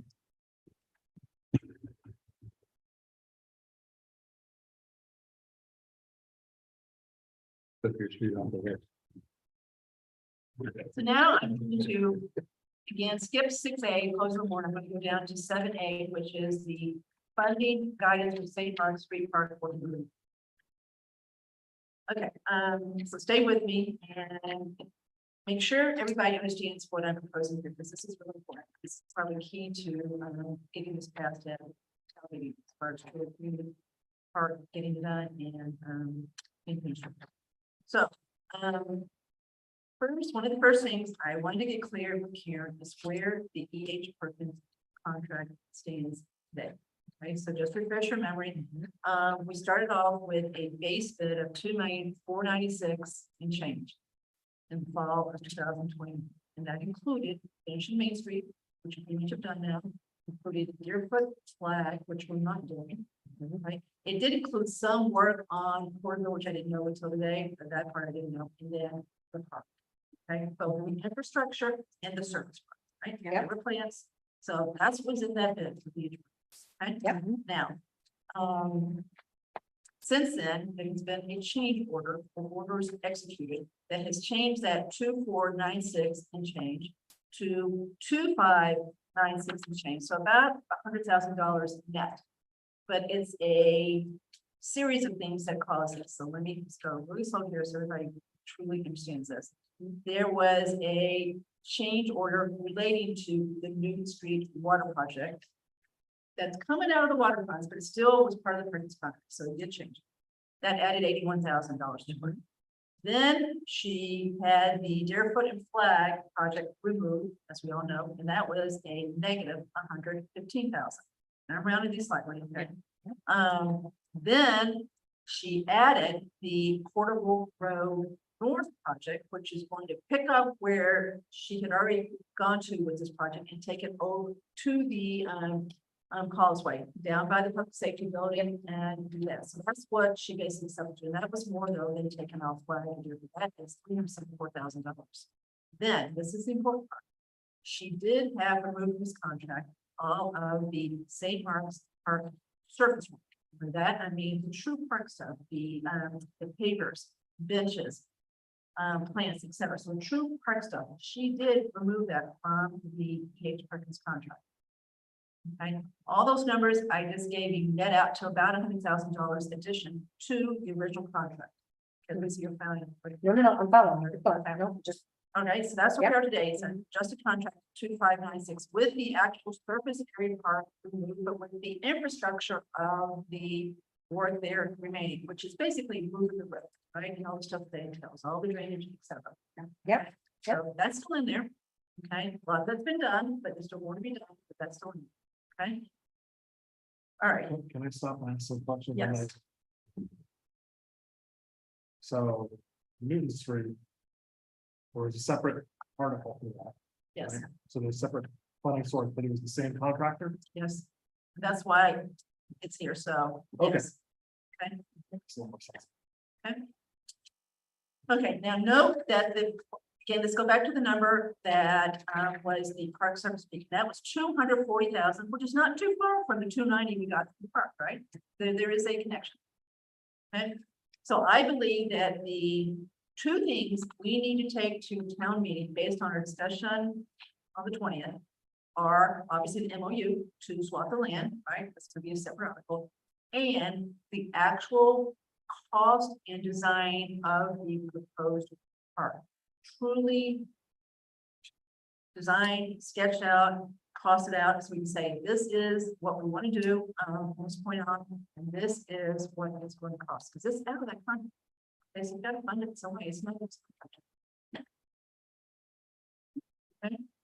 And how we were gonna pay for it is We're gonna get to also that. out of, I'm gonna make a proposal for that too. I run this by Brian Valentine today, so we gotta figure out how to pay for it too. Because if we just do an article for, $290,000, it wouldn't be effective July 1st, and now you're in the wrong season to, plan whatever. We really want to do it in the spring, right? We really want to get this done. We want as soon as we get done town meeting, we want to be able to start working on the park, right? So, I talked to Brian and he agrees that we could, basically fund it by not the tax levy, which would be July 1st, we could fund it using free cash, if anyone wanted to do it, we've got excess free cash right now, and we got, if you remember what Brian has put into RevCap, he's put in about $1.3 million, $1.4 million, Yeah. so there's another $500,000 in free cash that he's proposing to start a stabilization fund, do something else with. So we could take 290, 250 of that, and basically propose that article, get past town meeting, but funded with free cash. If we do it with ARPA, it's outside town meetings, so that's why I didn't think Barbara was really right, because if you really want town meeting, and I've been told this by several people who have said they're going to support this, and they did before, if we make it clear what the park is gonna cost, right? Yep. And take it to town meeting, so that they really are able to weigh on it and see what it's gonna look. Okay, Yep. and I'm gonna get to the money you need in a second, Andrew, as far as the design goes, so I'm just talking, so that's the first part. Can I get for an answer yet? no, I know, That's what you think. I'm just thinking out loud about this. So the infrastructure piece has been paid for, Most of it, not all of it. But because some of most- it. That's one, but a big but some chunk of it, which. So if that doesn't pass it, then we need to figure out what happened with the grant, right? Like, we would have to pay the grant back. No, because we only did spend some money already. I know we did, but So, it didn't result, well, you're right, so we gotta end up the park, you're right. we Gotta have end to, up the park, somebody can call a park, find a park, find a stone wall. find a Right. park. So yes, we still have to end up the park if we're not gonna write the check. But it- back. and I think but the other side of it is. So forget about the 80,000 for the additional work for Newton Street, because that's a different funding source, right? Right. So you take that out. Your Deerfoot and Flag was truly, we didn't do the work. We took it out of the bid. The St. Mark's Street Park surface work. Is where it gets a little interesting, because we did do infrastructure to do the work on top. But we essentially gave the 240 back, so if you take the entire St. Mark's Park project. And I don't know, whatever it is, 500,000, let's just say for a number, right? We didn't pay for half. of it because we took it out of this bid, so. I'm just. I understand what you're saying, but then we should have. Excess road money available. Because we returned, because we took more out of the bid. Than. Because we took more out of the bid. Well, but we also put Cordial Road back in, so that's.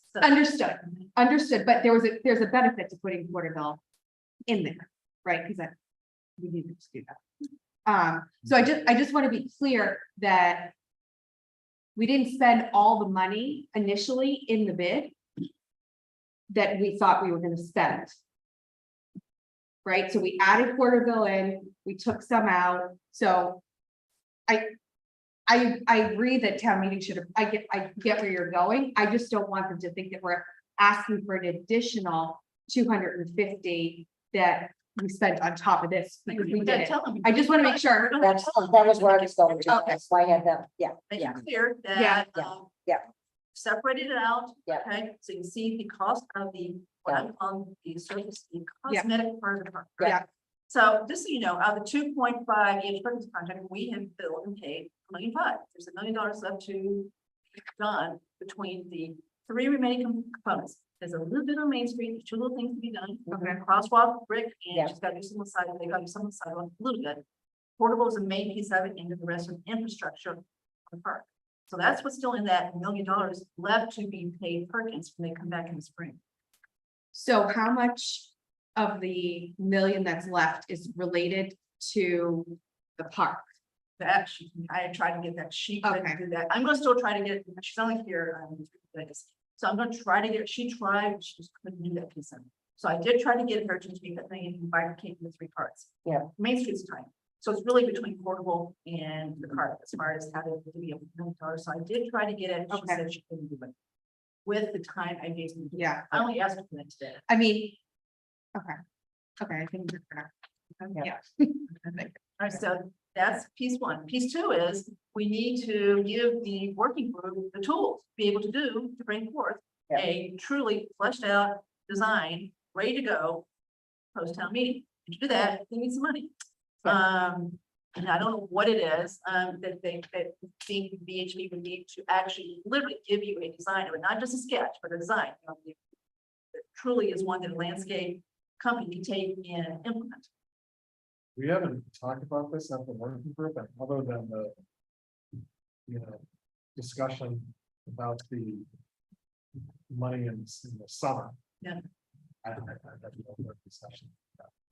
So how about this? If you remember the ARPA spreadsheet, at the very bottom, we've got $35,000 of unallocated funds. It's not in the tax relief bucket. It's 35 down because the trails grant was 50. They got 50 and then they ended up using 15. So we've got 35 that's totally ours to decide what to do. That's not part of the ARPA committee recommendation. So we could tonight basically vote up to $35,000 to give to the working group to basically hire VHB to come up with the final design of the park based on the feedback that you guys have got so far between the public forum and everything else you have. Because if you're going to have. No, but, I would say that if you're gonna do your final design, but you want to create bid documents. So that, you're ready to go out to bid, so you can understand what this, you can have pricing, so. Yep. Because I don't know that your committee is there yet. So how is this different than the other designs? Those were just sketches, is that? Yes. Okay, so 35 sounds like a lot if we're It looking. does to me too. I think it's more than Because- it needs, but that's why I I don't mean, know what the right number is. So I'm saying up to. But I mean, if we're looking at spending, I mean, I would want to do a minimalist. Based on our last conversation, I think that's where we are. Right, Where I so- think that's where the group I is. mean, is the that- numbers that you're floating. 250 or 35, sounds like. This work can be done under that, sounds like with the. Some of the concepts that we're talking about, I mean, that's saying that kind of off the cuff a little bit. If you're doing, say it's VHB that continues to do the work, which probably would make sense because one of those designs would be further into a final design and bid documents. I think they would also give you an estimate as to the value of the work and what they feel that, it's gonna cost. Well, another just practical issue that I'm thinking about. Now. A couple months ago, that step of, okay, the Karen would help with. Preparing bid documents in the process of actually taking kind of an idea into a set of 25% done plans or something that can form a bit, and we're gonna have a huge transition, which is gonna happen in the next couple of weeks. So how can we get that done? I'm asking the question because I don't know the answer.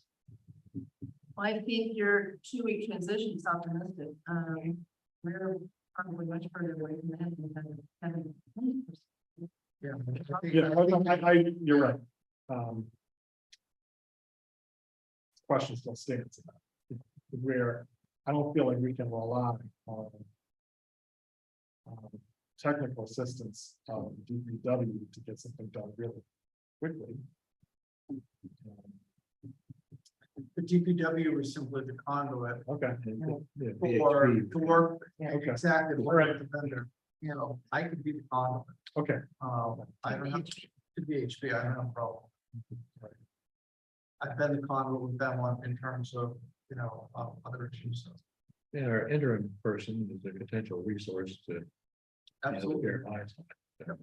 And is your review about the timing of this that we should do this in the timeline of your outline because it's important to submit a plan showing part in order to not have to return the 200.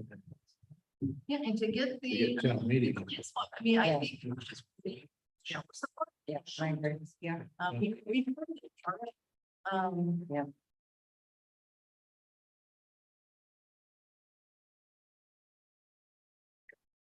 I'm in favor of some up to 35K or some amount of money to help move it forward.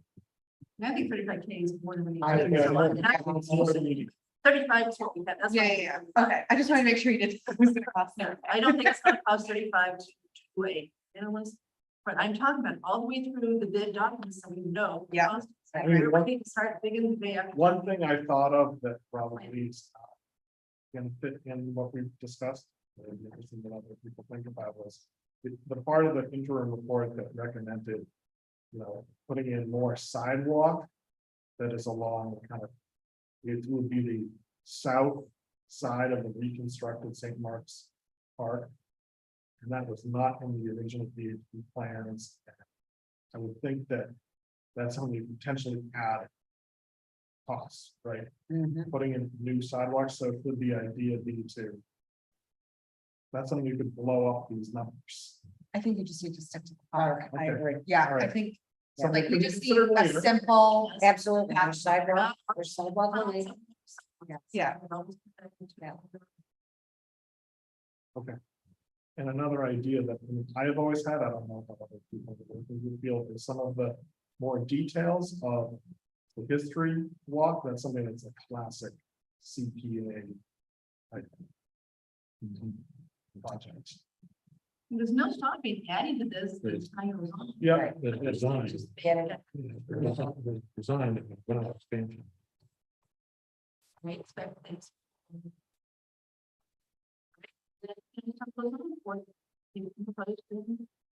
in a roundabout way, this is not all that different than what was before, I guess, based on how the numbers worked, but so it's kind of somewhat neutral in budget, right? Yeah, because we spend $250 on the park, or we give $290 back to the state, so. Yeah. But I'd rather have, we gotta do something to what's there, so I think this is the better path of the two, and write the check back, and you go, no, here you go, St. Mark's, here's your. dirt. Yeah, right, I mean, seriously. Thank you very much. Can I ask a part question? Of course. So we had talked about asking planning board to start the report, Mark. Did that ever happen? Again, I'm just thinking with town meeting, Roadway report. yeah. right, yeah, My understanding is that was on the agenda. There's a. fine. Our I missed it. And I That's don't- fine. I just Yeah, wanted to be sure to ask the- this. one. the outcome of the meeting, they were It's fine. Offering their comments. Fine, that's it. So Thank you. we wrote a letter asking for that. I was told that it was going to be on an agenda, that was on. the Okay, but you did request it, so that was my question. I want to make sure it got fine. I put that on our 17th agenda, because something we need to try to truly make sure we're doing what's supposed to be. Right, just want to cross all the. So it sounds like. Yes. Okay. Thank you, sorry. Meaning that's not done. Right. Exactly. Yeah. So, thank you. All right, so that's a proposed plan as far as getting the working group going again, giving them the resources to basically complete their work. And hopefully the time to do it. Okay. And then trying to be truly as open as possible as far as what the cost of the park is at town meeting. And in the summer, we'll to get the 2/3 of the. Great. Great spreadsheet. So that's why I held consent agenda, because I think we just had an article. Okay. Okay, so the article is to basically approve the cost of the park, design. I'm going to tell that to tell me, my coach. So here's this is what the working group has proposed. This is what it costs, and we want you to approve the cost. Right? Okay.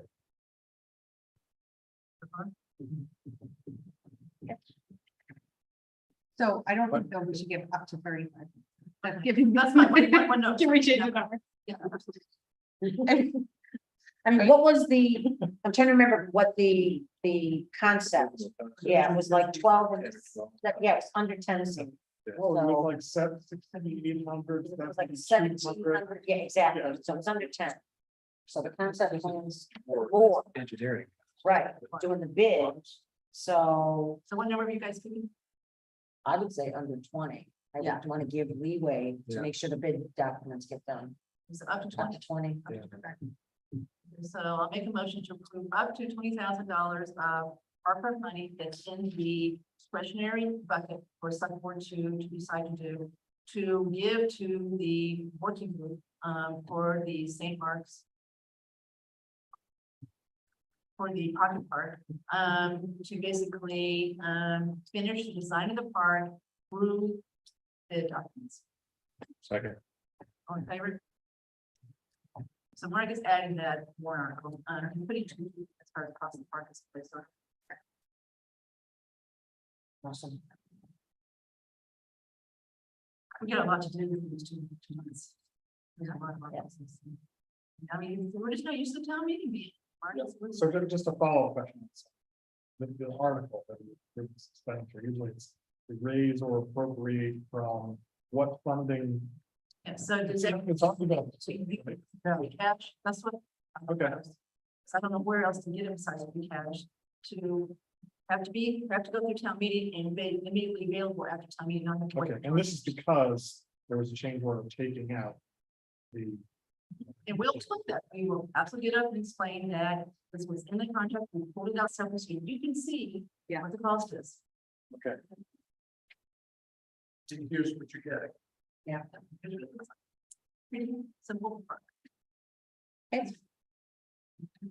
Okay, so now you ready to close over? I was ready, but you know. It looked to me like there were a lot of duplicates on that list that we had, not. No, but well, there was some. For example, and maybe this is one of them, planning board to put something in for wetlands. Or doing something with the regs, but conservation wanted to do something, which I can, with the same thing, which I confirmed was not the same thing. But I thought there were a couple that looked to be exactly the same. But again, we can approve it, but as long as one of them. Well, it's, look, I kind of weep for a lot of these placeholders because it's just not gonna be time. Yeah. To try and do some of these things. So I think some of these things are gonna naturally just bleed away. And I'd rather have more in there than we need. Yeah. So,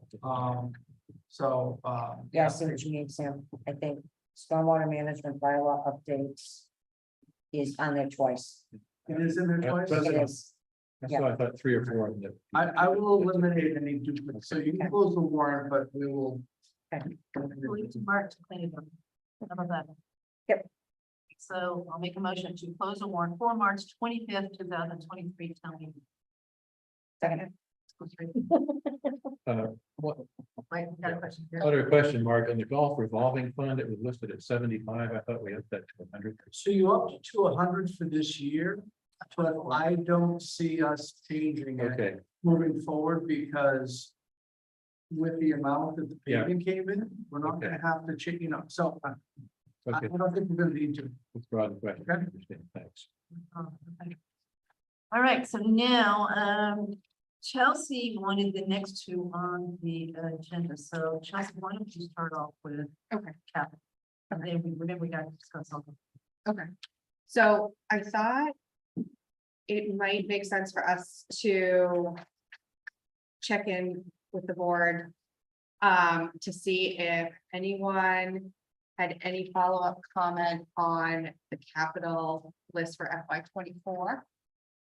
And if we needed any more information leading into our budget Saturday meeting, which I know we're not doing capital, but I think the overall picture obviously has significant impact on. So I thought we would start with that. I mean, one that. The presentation highlighted where the support seemed to have the most questions about was the F-350 for the operations supervisor for DPW. Yeah. I certainly had more, there were a lot of good questions asked about that. I mean, it's one of the smaller items on the agenda. But Still over 100,000. Yeah, between the two, it's 30 and the 75. So No, it's between water and. I agree with you. All right, so we're gonna ask some more questions about that one. Yeah. Okay, so that's one. I still think we gotta go back to sidewalk maintenance and just make sure this is something we really want to add this year. I agree. And I Yeah. think we need to make sure the road maintenance. Right Sure. number. Mhm. Okay, so we got those three questions. Anything else, On DPW or on the. Joe? So that's DPW, so let's keep going. So library, our facilities.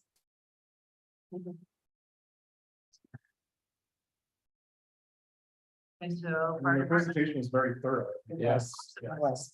Always. Yeah. Okay, fire department. Okay, Oh. Well, I guess there still seemed to be some debate about the UTV. UTV. Yeah, utility determining what it is. I thought they found different funding grant or something. No. Ambulance. It funds. is it's coming in the ambulance. fund. Ambulance funds. Okay. Okay, So you're okay with it now? yes. Okay. All right, police department, the weapons, cruisers, tasers. So the tasers are off. We voted that in. We're out. Well, no, I didn't update. I didn't. Okay, so everybody's okay, with police? Yep. We're gonna talk about Algonquin separately when we get through everything else. So, other than Algonquin, the athletic piece of it, are you okay with the Algonquin sidewalks and hot water heater, which? Yeah. For fun? Yeah. Yep. All right, and let's see, portable radio, oh, that's a good one. But that's out of ambulance. Jason said it is, just not gonna fix things. And Jason said, point blank, do not get this mixed up with what you're doing dispatch. Has nothing to do with the Yeah. radio, no matter what you do, but. Yeah. Yeah, everybody's okay with that? Yeah. Now, Algonquin, all I want to do is clarify a couple things. Yeah, I thought. So I went back and reread the regional agreement. So the way the allocation works between the two towns is it's a 4-year rolling average, and Greg confirmed. I might have put sorry, he said, yeah, misspoke. So it's a 4-year, so it doesn't get fixed when the project's done. You basically are going to look at allocating debt service every year based on this 4-year rolling average. So it will change a little bit, just like the debt service we pay right now changes a little bit based on the 4-year rolling average. So that's how it gets allocated between the two towns, right? So just assume it's roughly 60-40. That's not too Yeah. bad as far as how you think. Then the second thing is, which it's not gonna be resolved tonight, is, so right now, their intention is to basically approve this at the region level with the regional capital committee, right? Then where our role comes in, if that's what they do, we don't go any further with CPC, then what we've got to approve as far as, correct me if I'm wrong, are two things. It'll be in the budget if there's any debt service, which there's not supposed to be very much, right? So there may be a little bit of temporary interest, but it won't be much.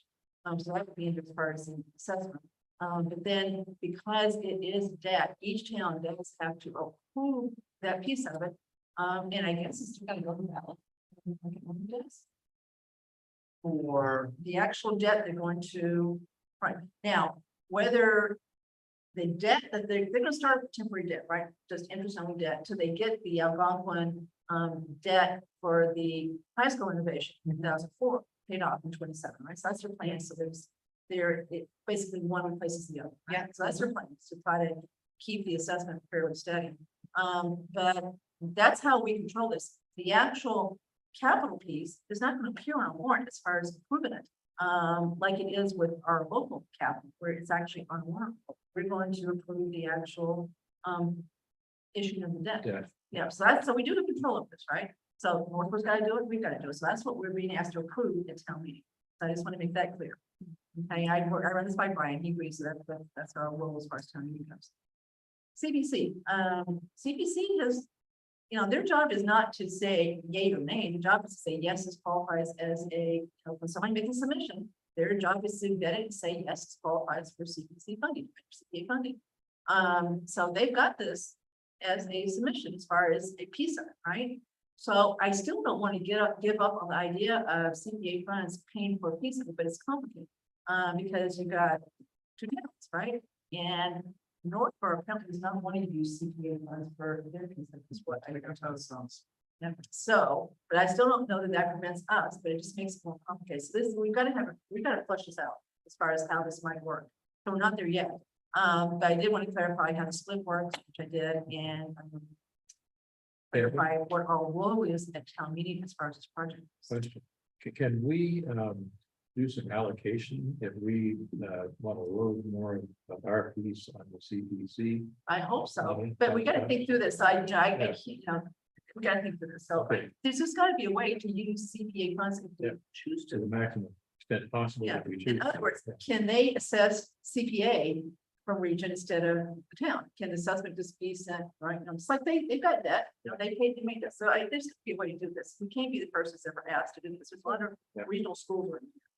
But what I want to do tonight is see, at least a strong vote. Is there anyone not in favor of this project? And doing it ASAP, which they want, they want to start on it this summer and have it done by late fall. Okay.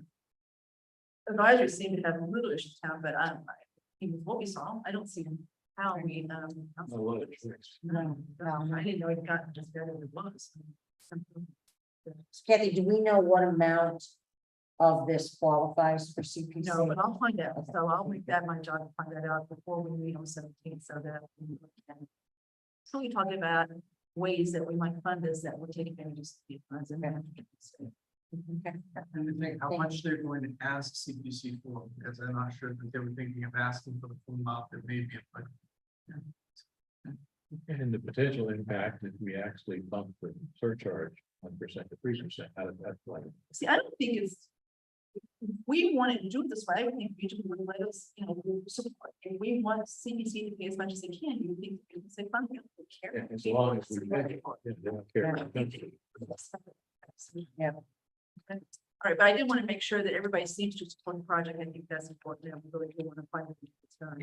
So when you heard that, track team will come there to learn because they don't want to try to. Triple the track. Okay, so that's all I have to say. Okay. About capital, so now it's- So sorry, I wasn't. I think we still have questions we need to answer on the capital. So, the Trotter rooftop HVAC unit. Yeah. Where we have, a grant, a partial grant. That's not on the capital plan for this year, but I think we could lose that funding if we don't do it, right? we've got to spend this year. So I think we need to get that. So we've got the grant approved, or we're hoping the grant's. approved. So each community was assigned. Yeah. Is it 100? I think it's 100. And how much is it for the $1,000 for HVAC. That's right. Yeah.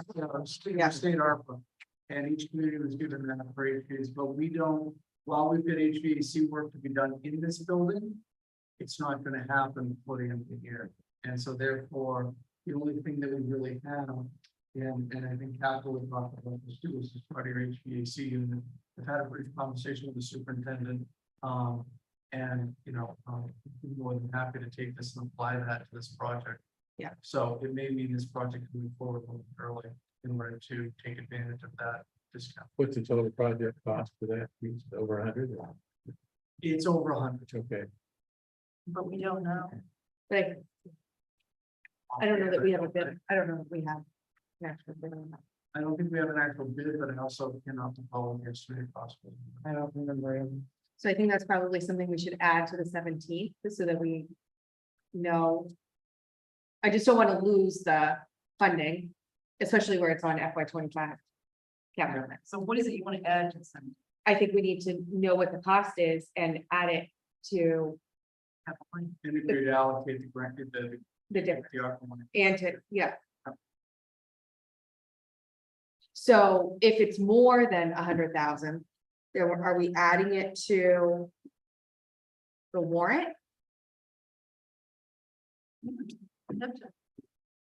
Right? Well, but when I, do we I have to, don't know what the rules are spending the state ARPA money, so you're saying you gotta do it now, so the grants expires. so I think we need to have a different funding source than town meeting. Okay, remember, our local money, we have to have it, we've got to decide what to use it for by the end of 24, we got to spend it by 26. This is the same way that you different. got to decide. I don't know. I don't know. You gotta find it. I think we need to make sure we know what we need to do. So we'll put on By the 17 and try to get the questions Okay. answered. And as far as truly what the rules are, and what we have to do to not do, I mean, the goal is to not lose grant. Right. On something that we need to do next year anyways. Right. Okay. Next is South Union. I think we need to figure out what we're doing with South Union sooner rather than later, so I think we should request a subcommittee to Yeah. come in to give an update on that, so at least we know where we're headed. So why don't we do that on 17?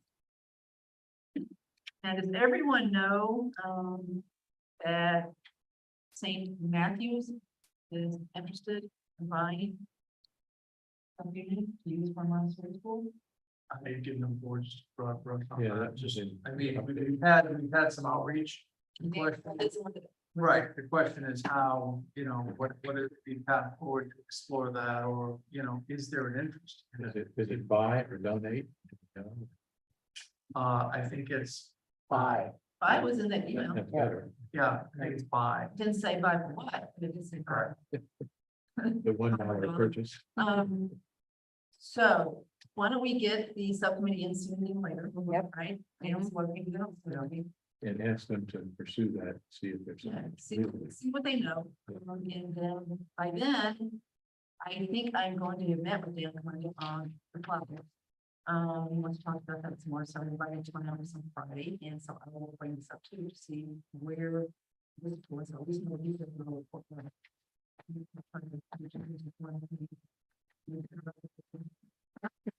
Very good.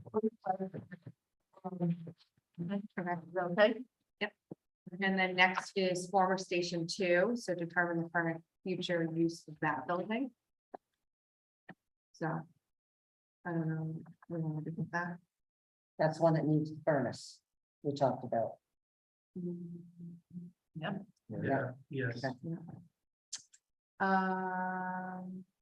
And I think if there's anything additional on capital to be accelerated and offset by ARPA, but I'm not sure we're gonna know that until we talk about more project. Okay, That dovetails right into item C. there we go. Okay, you want me to take that one too? Okay, so you're done as far as capital? Yeah, I think those were the main follow-ups that we had, unless somebody has. Okay, something so we're else. kind of tabling station 2 for the moment. That's what we're doing. I mean, I think we need to see what the options are and understand what they're currently using it for, and if.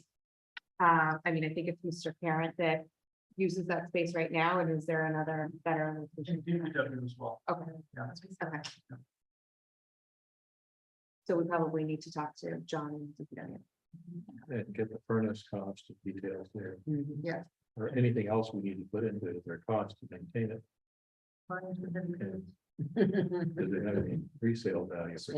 Yeah. All right, so we don't have to- Okay. Go ahead. All right, so then I asked also for the process for the 28th, and just, I know that we took some departments off and added a few, and there was one that, I just don't think town clerk was gonna take that long. So if I can make a suggestion that we bump Board of Health down to where town clerk is and just have police and fire in the first slot. Or the second slot. That actually makes sense, I Okay, think. so say that again, you wanna get town clerk bumped. I'm sorry, Just move Board of Health From pod two. from pod 2 to pod 3, because I just don't think town clerk's gonna take 40 minutes. So I think public safety may take Yeah, the full the time. full time.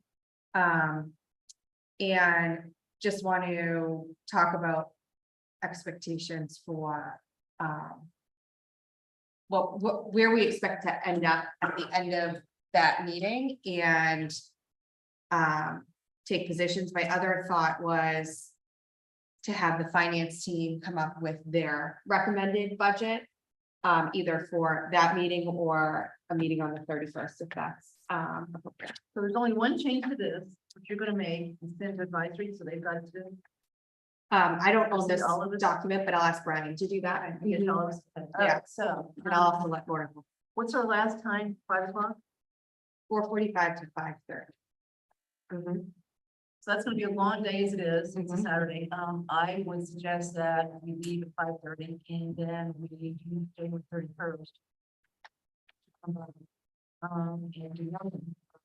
Basically recap, what we think about the Saturday. Do ESO, which is have the finance team basically say, this is what we're proposing, but I think to do that, we still need the guidance and guidance, what do we want to try to get, what would you have to do to get it down, to, right, 6%. But I do think that we do need to have a philosophical discussion on the 31st as far as where we're going, because at that point, we've got, a month and a half to truly finish it. You've got, no. You've got You've got basically 3 to 4 weeks before you gotta put something on the warrant. You can continue to massage it and prepare for amendments to do things on the floor, but if you want to try and tie things up for the printed copy. So we're meeting the 7th and the 28th of February, right? The publications in the middle, so we have 3 week break, right? So the 28th. Yeah, it's very good. So that's why I think we need the 31st meeting to truly, see where we are.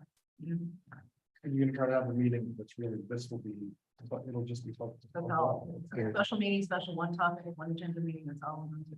Won't even take public comment. And the departments that are coming, they're all aware. Yes. And schools are gonna be ready for this meeting. Start that out. Okay.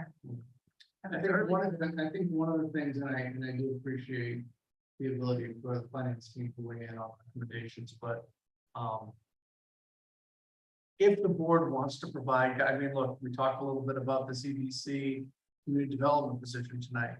I know that that's something that probably, you may want to see there. Is so, I want to make sure that we're not giving you something that doesn't have non-starters in it. That, I think that, from my perspective, the finance team is going to give you something, but is going to leave the residential tax shift of 2.5% sitting off to the side and focus on the budget piece. And then, we can have to deal with the other piece.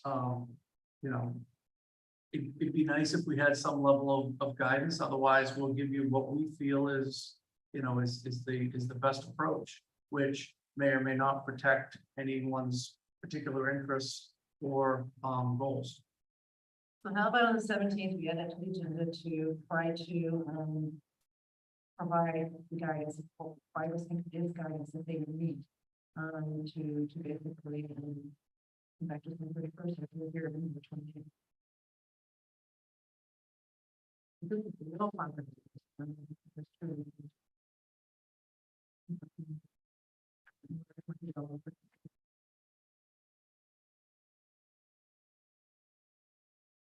We can't have it, leave it on the subject until we have that.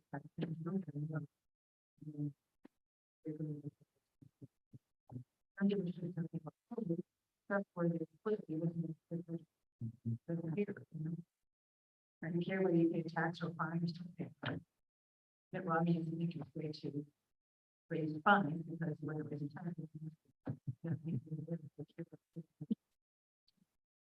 Okay. Can I add one thing under other matters? Just a comment. So in one of the February agendas, the master plan implementation committee, we have, you know, some of the goals and there's responsibilities to select board. So if you could put that on one of the two agendas, we can at least, the board can be aware of what the expectation is and, you know, there's no action due at that time, but I need to be able to report back that, you know, we discussed it and the board is aware. And again, I'll go through the process then, but at one of the two meetings, Kathy, would be great. Thank you.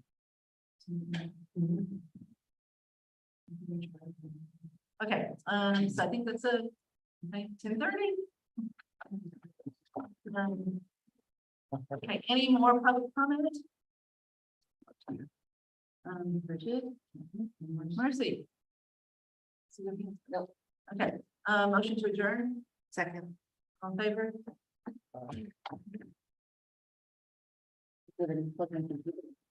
I was talking. So Lisa,